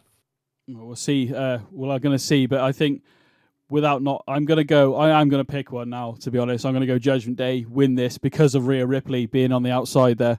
But like you said, it could be counteracted by possibly another female superstar coming in. So we'll have to see, but I'm going to go Judgment Day, Tyler. How about yourself? I like both the factions, but I'm going the OC on this one. Whoa, here we go then. He's on the show now, and he's definitely going to disagree. No, not disagree. You know what I mean? He's going to cause some controversy. This is going to be interesting. That's what I do. I'm going to have to write a book after this. Not really. Well, I'm going to have to design a In the Corner title bout, and then maybe one of us can be the champion. Maybe we'll have to keep notes from going forward from Crown Jewel. I think that would be splendid. And see who wins the show, in terms of guesses overall. And then if I get the most, then I get a point, and so on and so forth. So we'll see who wins going forward, and I'll have to save some money and buy a bout maybe. Unless you want to donate to the show, which you can do on Twitter, by the way. Donations are welcome, but that's the thing. It's not something I ask for regularly. I'm not going to ask. Yeah, they're a little cheap, folks. Okay, but yeah, it's there. The thing is, we've apart from a few matches here, we've covered quite a lot of these in terms of Raw tonight, in terms of our thoughts going forward. So we're probably not going to say too much about certain matches, but others we will. But so you're going OC. That's going to be interesting. I like that, to be honest. I'm not. You don't feel free to agree or disagree, but Yeah, I thought I'd change it up, but honestly, after seeing, I came at it like this. After seeing the Judgment Day kind of one up them the past couple weeks, and the go home this week, as we discuss, I just have a feeling they're due a win. It makes sense, but what I'm picking up is that obviously Anderson did win his singles match this week, even though they didn't look like it. So as a unit, that's fair. Day, that's how I'm looking at it. So but it is what it is. We'll get this. I don't think this is going to take long, to be honest. I think we both voiced our opinions on this off the air, but we're going to do it again now. Strowman versus Omos. It's not been a secret if you've been listening to the show regularly. I don't think this match is needed right now, but it is what it is. I mean, how do you feel, Tyler, with Strowman and Omos?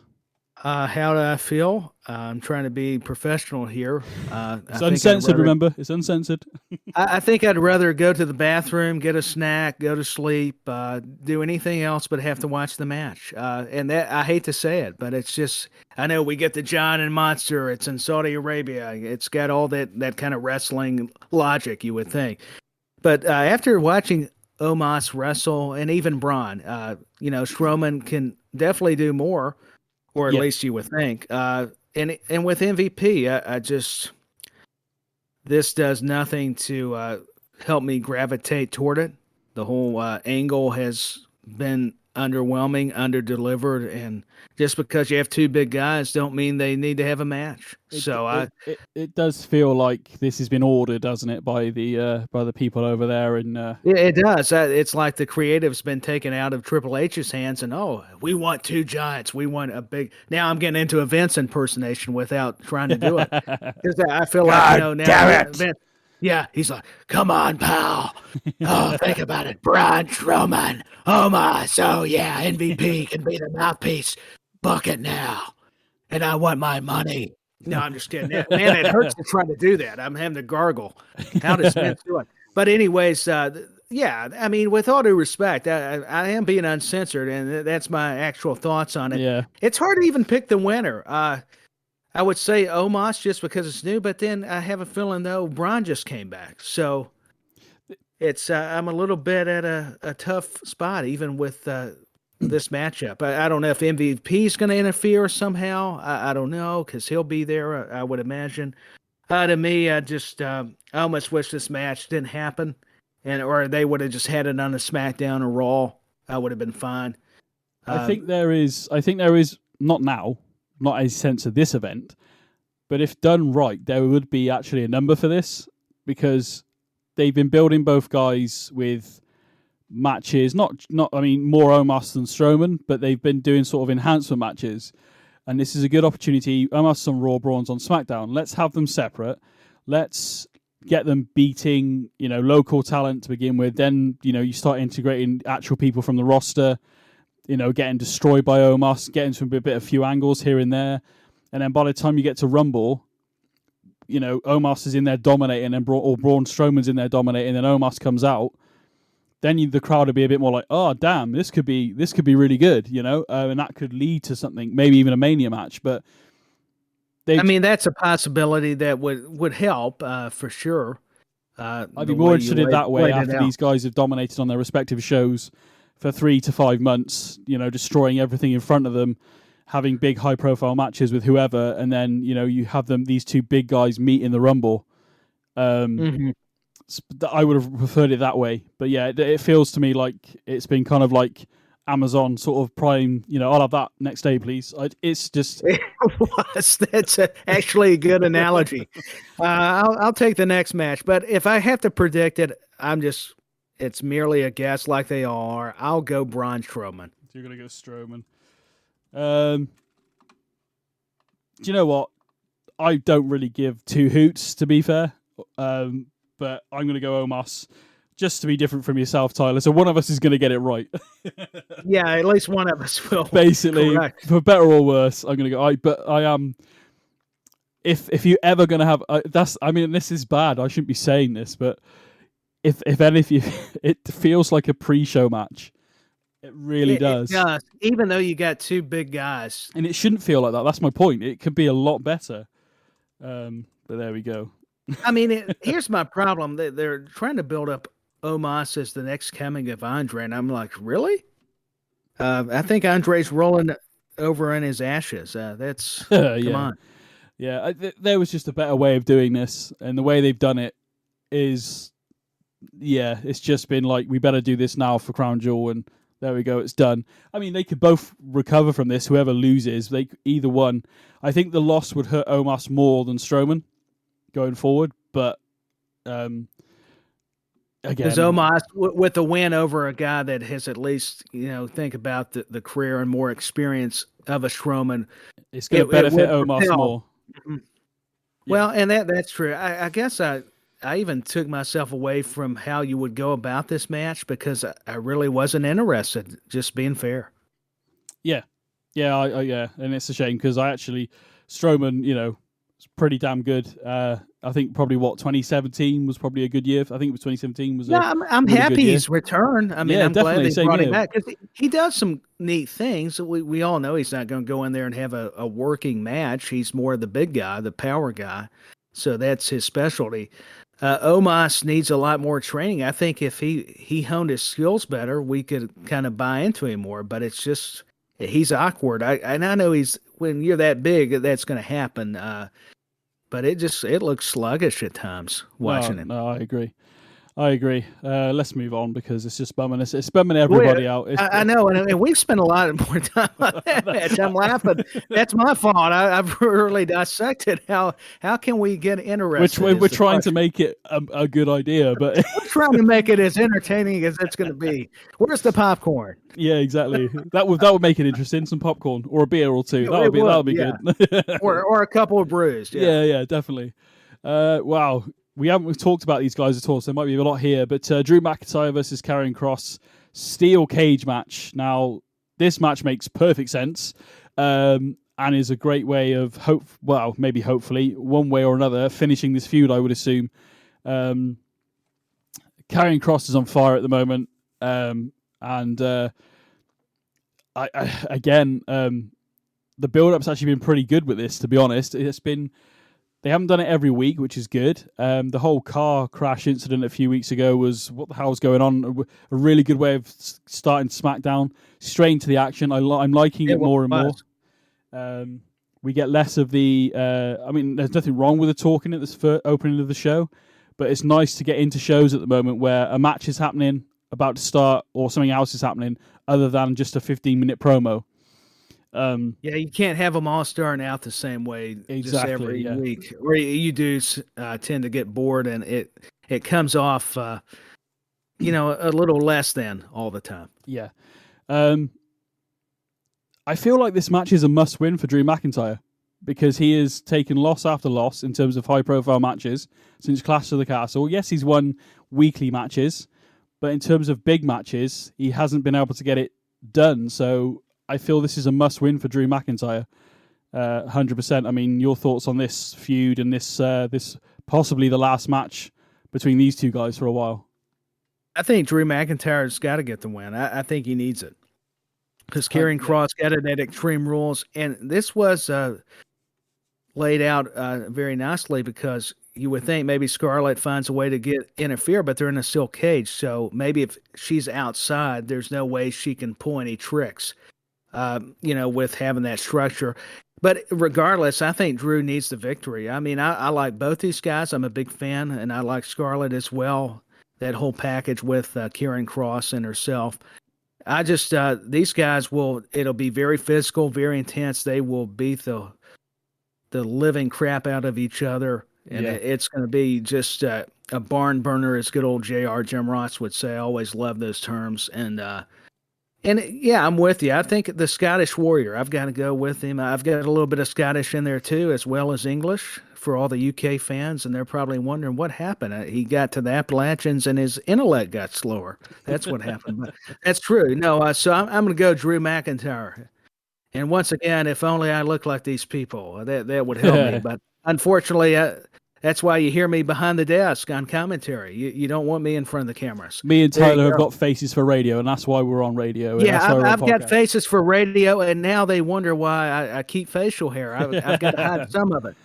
Oh, man. I agree 100% that McIntyre needs the win. But that's my heart saying that. My head says Kross is going to win this. We might see an attitude change towards McIntyre. I don't know if Kross does win this. But it's interesting. It's hard to know where these guys are going, really, and I quite like that as well. I'm not overly bothered in a sense of I'm glad that and don't mean to cut you off. I'm glad we don't know, because sometimes I think we get in the know so much that it takes away from where the story can take us. And, I found myself, in all honesty, in that mode. And I'm like, I'm with you. Because, Drew's been open. He'd like to go back to being a heel at some point. And I got to admit, as good as a babyface as he's made, I did like Drew being the bad guy.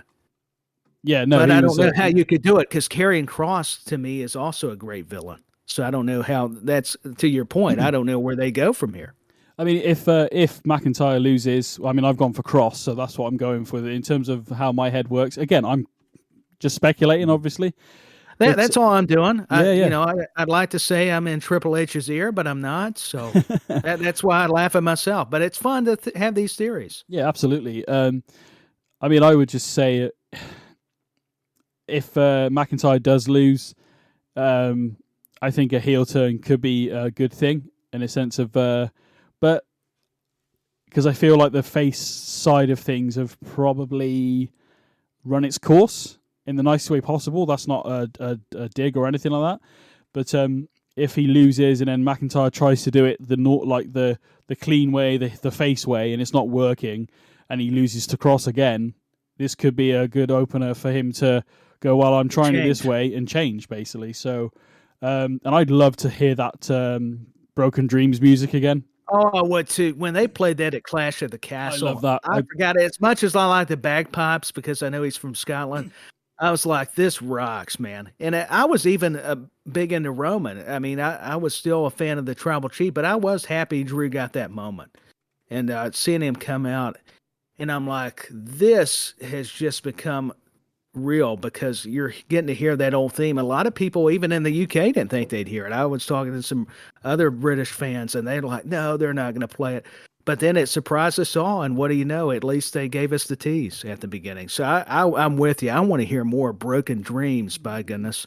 I think that might end up making him more of a face again, though. I don't know, if at least for a while. It could, yeah, because it'll definitely be over. Because Drew's over already, and then you get that reaction. It's probably he's going to fall, maybe blur the lines even where he's bad, but even if he is, you want to cheer him. Absolutely, yeah. So I don't know, but I mean, so you've gone McIntyre.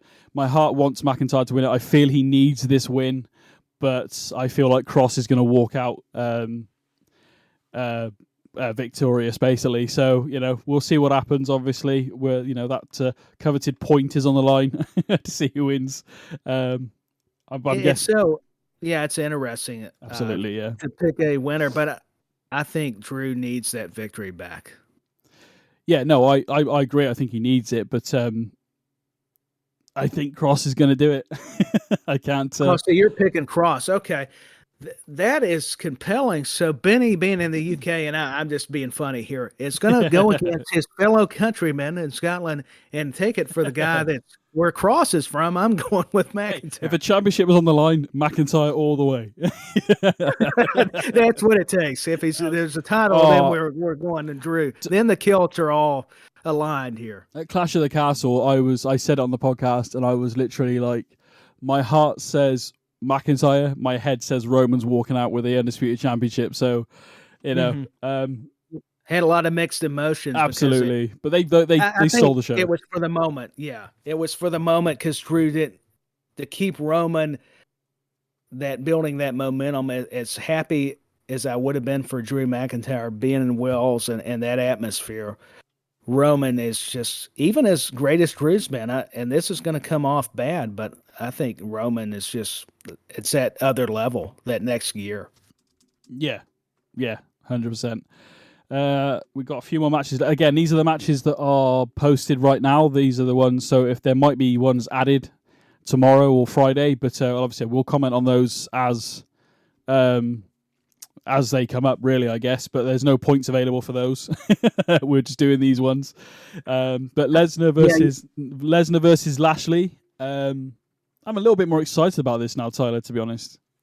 I am too. I think that brawl did a lot. I mean, and what they were able to tell us in a short period of time, because most storylines go more than a month, actually several months, even years, and they were able to accomplish this one in 3 weeks to a month. I mean, pretty amazing. So I am excited about Lashley and Lesnar again.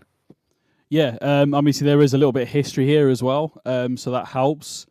This is where you go with, you can have a good storyline between 2 or 4 or whatever, and then you can go away for a couple of months, and because of the history, you can bring it back. I mean, that's true. It's all historical. Exactly, and the same with like Dominic making comments about Eddie. We all, anybody who's been watching WWE for a long time knows the storyline with Eddie and Ray and Dominic when he was a kid, and and all that stuff. So the custody battle. Exactly. So when they make comments and the way Dominic looks at the moment, you can just see it kind of. I feel like we are going to see like an Eddie-esque Dominic Mysterio. We are, and like Rhea doing the China roll. Yeah, to a degree. That's actually not. I didn't even think of that, to be honest. Yeah, not the same way, but kind of we've seen exactly what you mean. I know exactly what you mean, though. That makes perfect sense. So yeah, go on then. Right, Lesnar versus Lashley. Who you got? Oh, this is a tough one because I like both these guys, but who won the last one? I think I may need to in terms of one-on-one. I believe Lashley did, and then.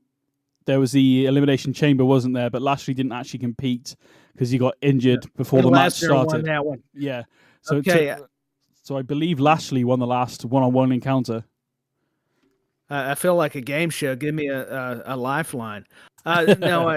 Anyways, but it's hard because I like both these guys, but I've got a feeling.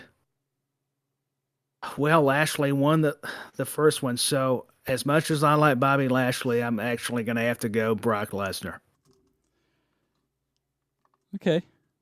There could be... Oh, hang on. I've done it in the wrong one. I've typed in the wrong one. But there we go, yeah. So you Brock, yeah, I mean, to be fair, you could flip a coin on this one.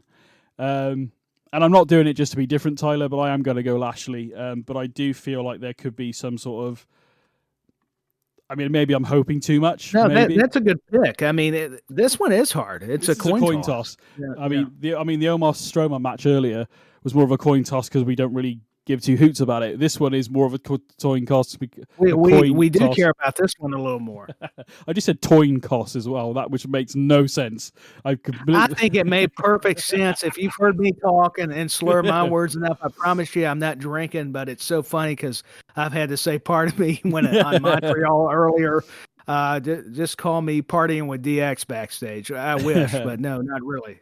Yeah, fair enough.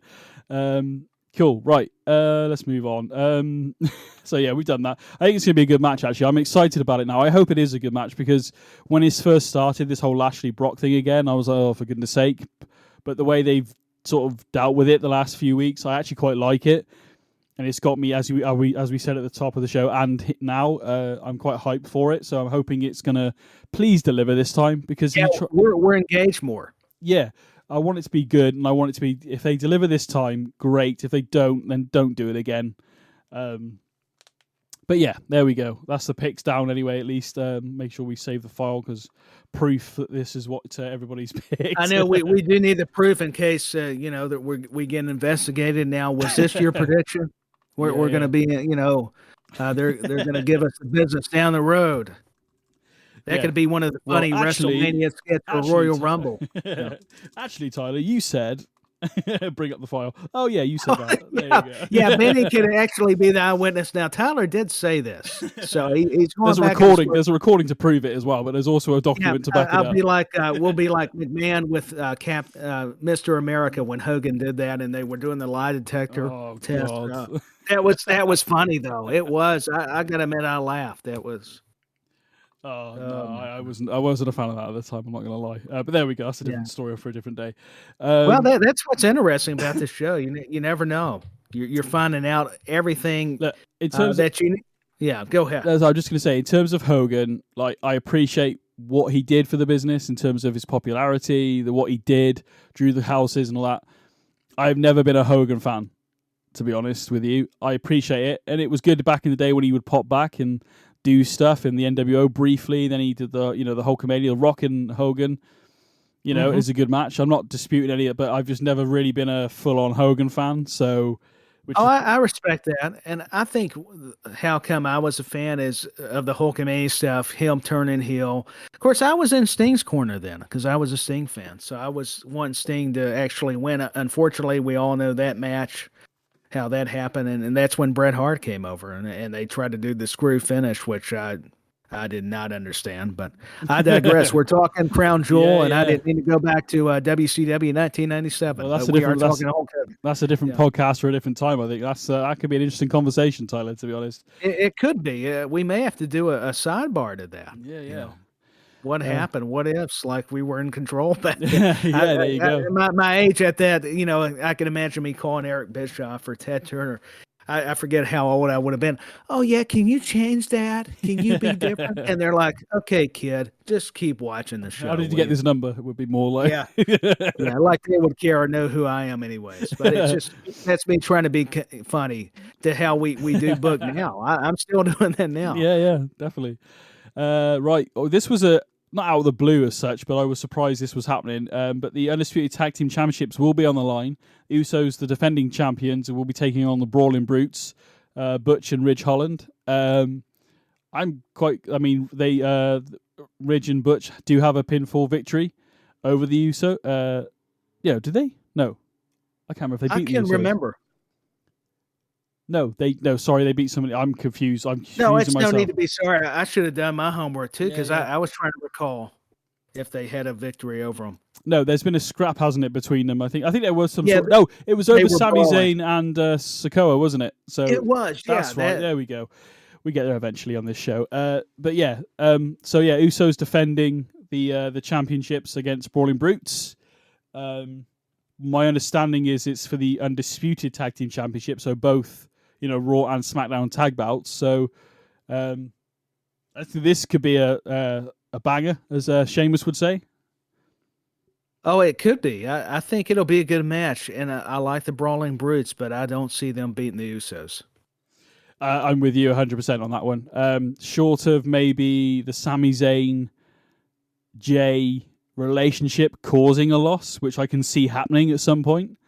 Or maybe it leads to Jay doing something in Sami and he walks off and Sami's trying to stop him walking off and he loses his temper and leaves and the Usos lose because of Jay walking off or whatever, however it happens. But yeah, that could happen. Yeah, I feel as though that's the way, whether it's the Roman's title or the tag titles, I can see that happening in a way that it's going to cost somebody a championship within the bloodline. So that's what's going to cause problems down the road. But in terms of this match, I'm with you 100%. Usos, I feel like definitely going to walk out as they walk in, as we the ones, as they say, the undisputed. Yeah, we titles. the ones. They're going to be feeling UCIE. I got a feeling. I can't help it now. Now I want to say that word so much, and I'm going to get in trouble. I should have said feeling UCIE. That's what I should have said. I ruined it, didn't I? Leave it to me, the premiere episode that I'm actually a fixture on, and I jump in and now BenNy's going to go. Okay, those checks did bounce. Tyler, that's in the career. I know. I'm teasing with you. Yeah. I'll get there. I will get there. There we go. Anyway, so again, these are the matches that are posted right now. So we got 2 more to go. Raw Women's Championship. We did kind of talk about this earlier when we were talking about Raw a little bit. Stale, I believe the word was, and it's a shame because I like both these women. Mm-hmm. Last woman standing match, though. So that's quite interesting. Obviously, that leaves it open to a lot of interference as well. It does. It leaves you to a lot of interference and a lot of what you can do that you couldn't do in a regular match. So that definitely opens up the avenues of creativity, what you could express and do and not do in a match. And I think, I hate to say it because I've been a big fan of Bianca Belair, but this would be the chance that Bayley needs. Unless they're going to continue it, that's what made it difficult even choosing this one, because I like both these ladies, just like you mentioned. I'm going to go Bayley on this one. I'm going to do what I did last time, which was also Bayley, which was Extreme Rules. So I agree with that straight away. But what could, in a weird way, we're calling it stale and it's been a bit, I don't know, lackluster lately, whatever you want to call it. By putting the title on Bayley, we can have that obnoxious ding dong, haha, I'm the champion, blah, blah, blah, and have her on the mic dissing Belair every week and basically refusing to give Belair a title match, which then becomes more heelish, which is the heat I think Damage Control overall and Bayley needs for it to be, for me to care whether Bianca wins it or not. I think this would be a good opportunity to, even though it's involving the same people, would actually help freshen it up going forward.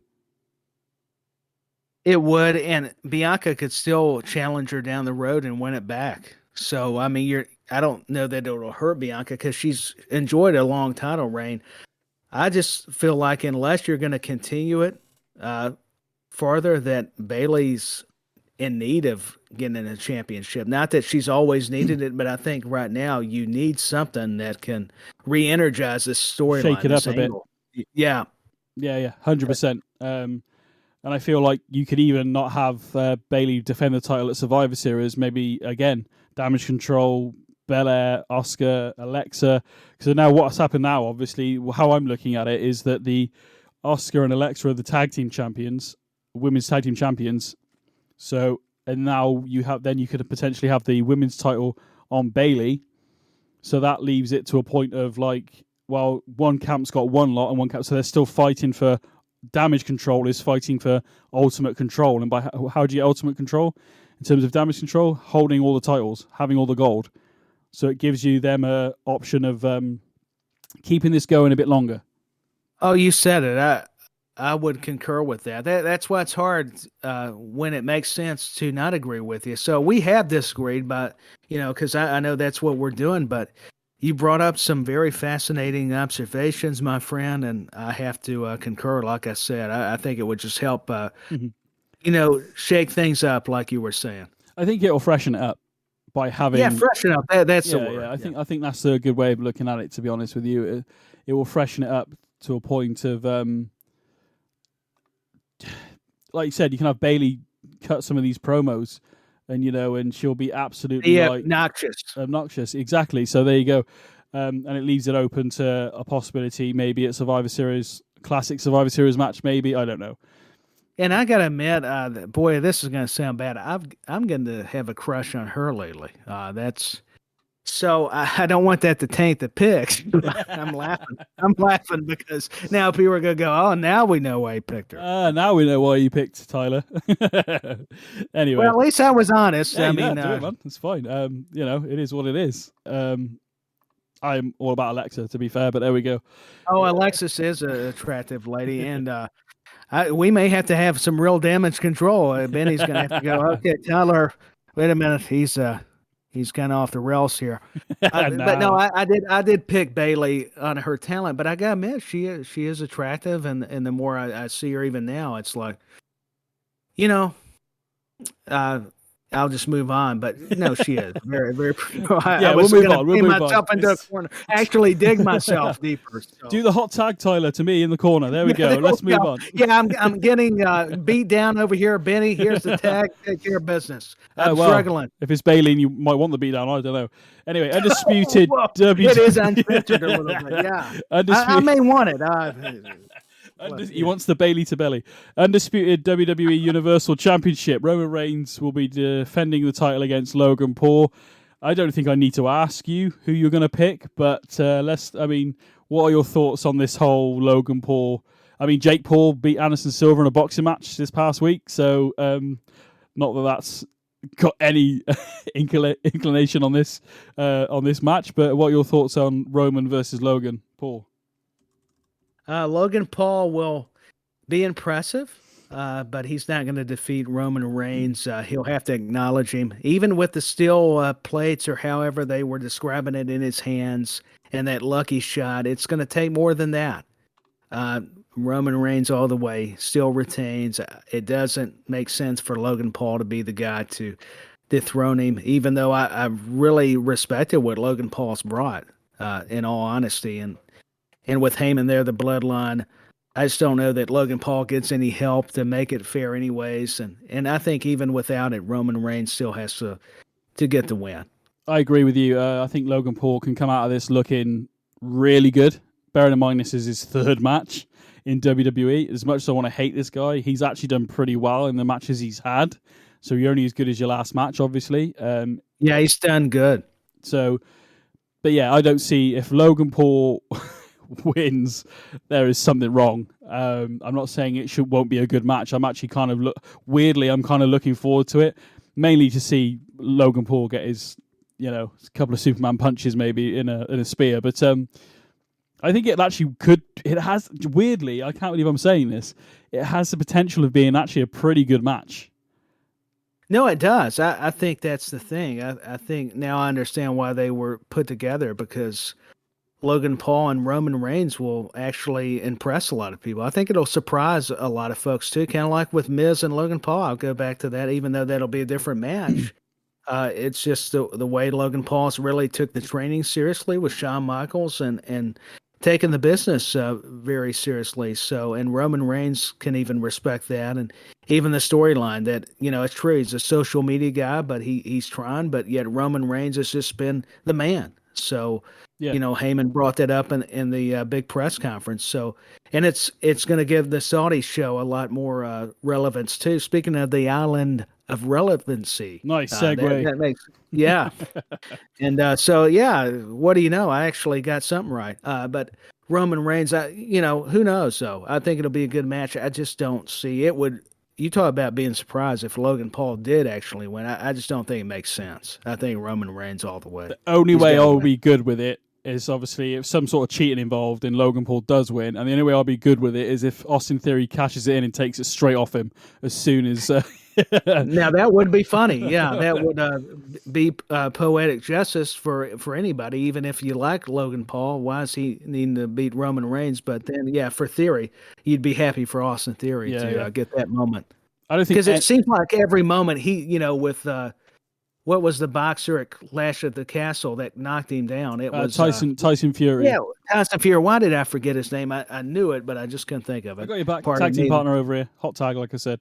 Yeah, I know. I tell you, Bailey's distracting me, and you've already said to take the belly-to-belly suplex, so that's got me all caught up in the game. I'll just use that. So I'm trying. I have my moments. You're doing fine, mate. I'm sure everybody will agree that you've done absolutely fantastic on the show, Tyler. I appreciate you. You're a great host, and I'm very grateful for the opportunity. So I try to put my best into it. Mate, you do it. You don't give yourself a hard time. You do. You really do. Well, I think that's pretty much it for this episode of In the Corner. Thank you very much, Tyler. I can't wait to talk to you next Wednesday. Quick shout out. Quick shout out quickly. I just want to let everybody know before we find out where we can follow Tyler and stuff, is that this week's, because normally the show comes out Wednesday and Sunday, because of when pay-per-views happen, I'm sure many of you know how this works by now. Wednesday we do the preview. There will be a Saturday edition of In the Corner this week to review SmackDown. So there will be no show Sunday, but we'll be reviewing and talking Raw and stuff like that on Wednesday, and then the shows go back to Wednesday, Sunday. It's only when pay-per-views and premium events happening that it slightly changes in order to fit it all in, basically. So, but yeah, Tyler, where can we follow you? For those people that have listened to the show right to the end here, what's your Twitter handle and what else are you up to, buddy? You can follow me at DustinTyler86, and I'm also writing for Wrestle Buddy and the Geek Buddy. They do a lot of things non-wrestling related. And you can find me on some other podcasts as well, and including this one when I can be on. But I would recommend that you follow, like, subscribe, do whatever you need to do to follow BenNny and what he's doing for In the Corner and SJP, World Media Network. Also back when with Danny over there, who also, like BenNny Co-Host with Pal, the great Pal. He did pay me a lot of money to say that. No, seriously, we love Cy. And then, of course,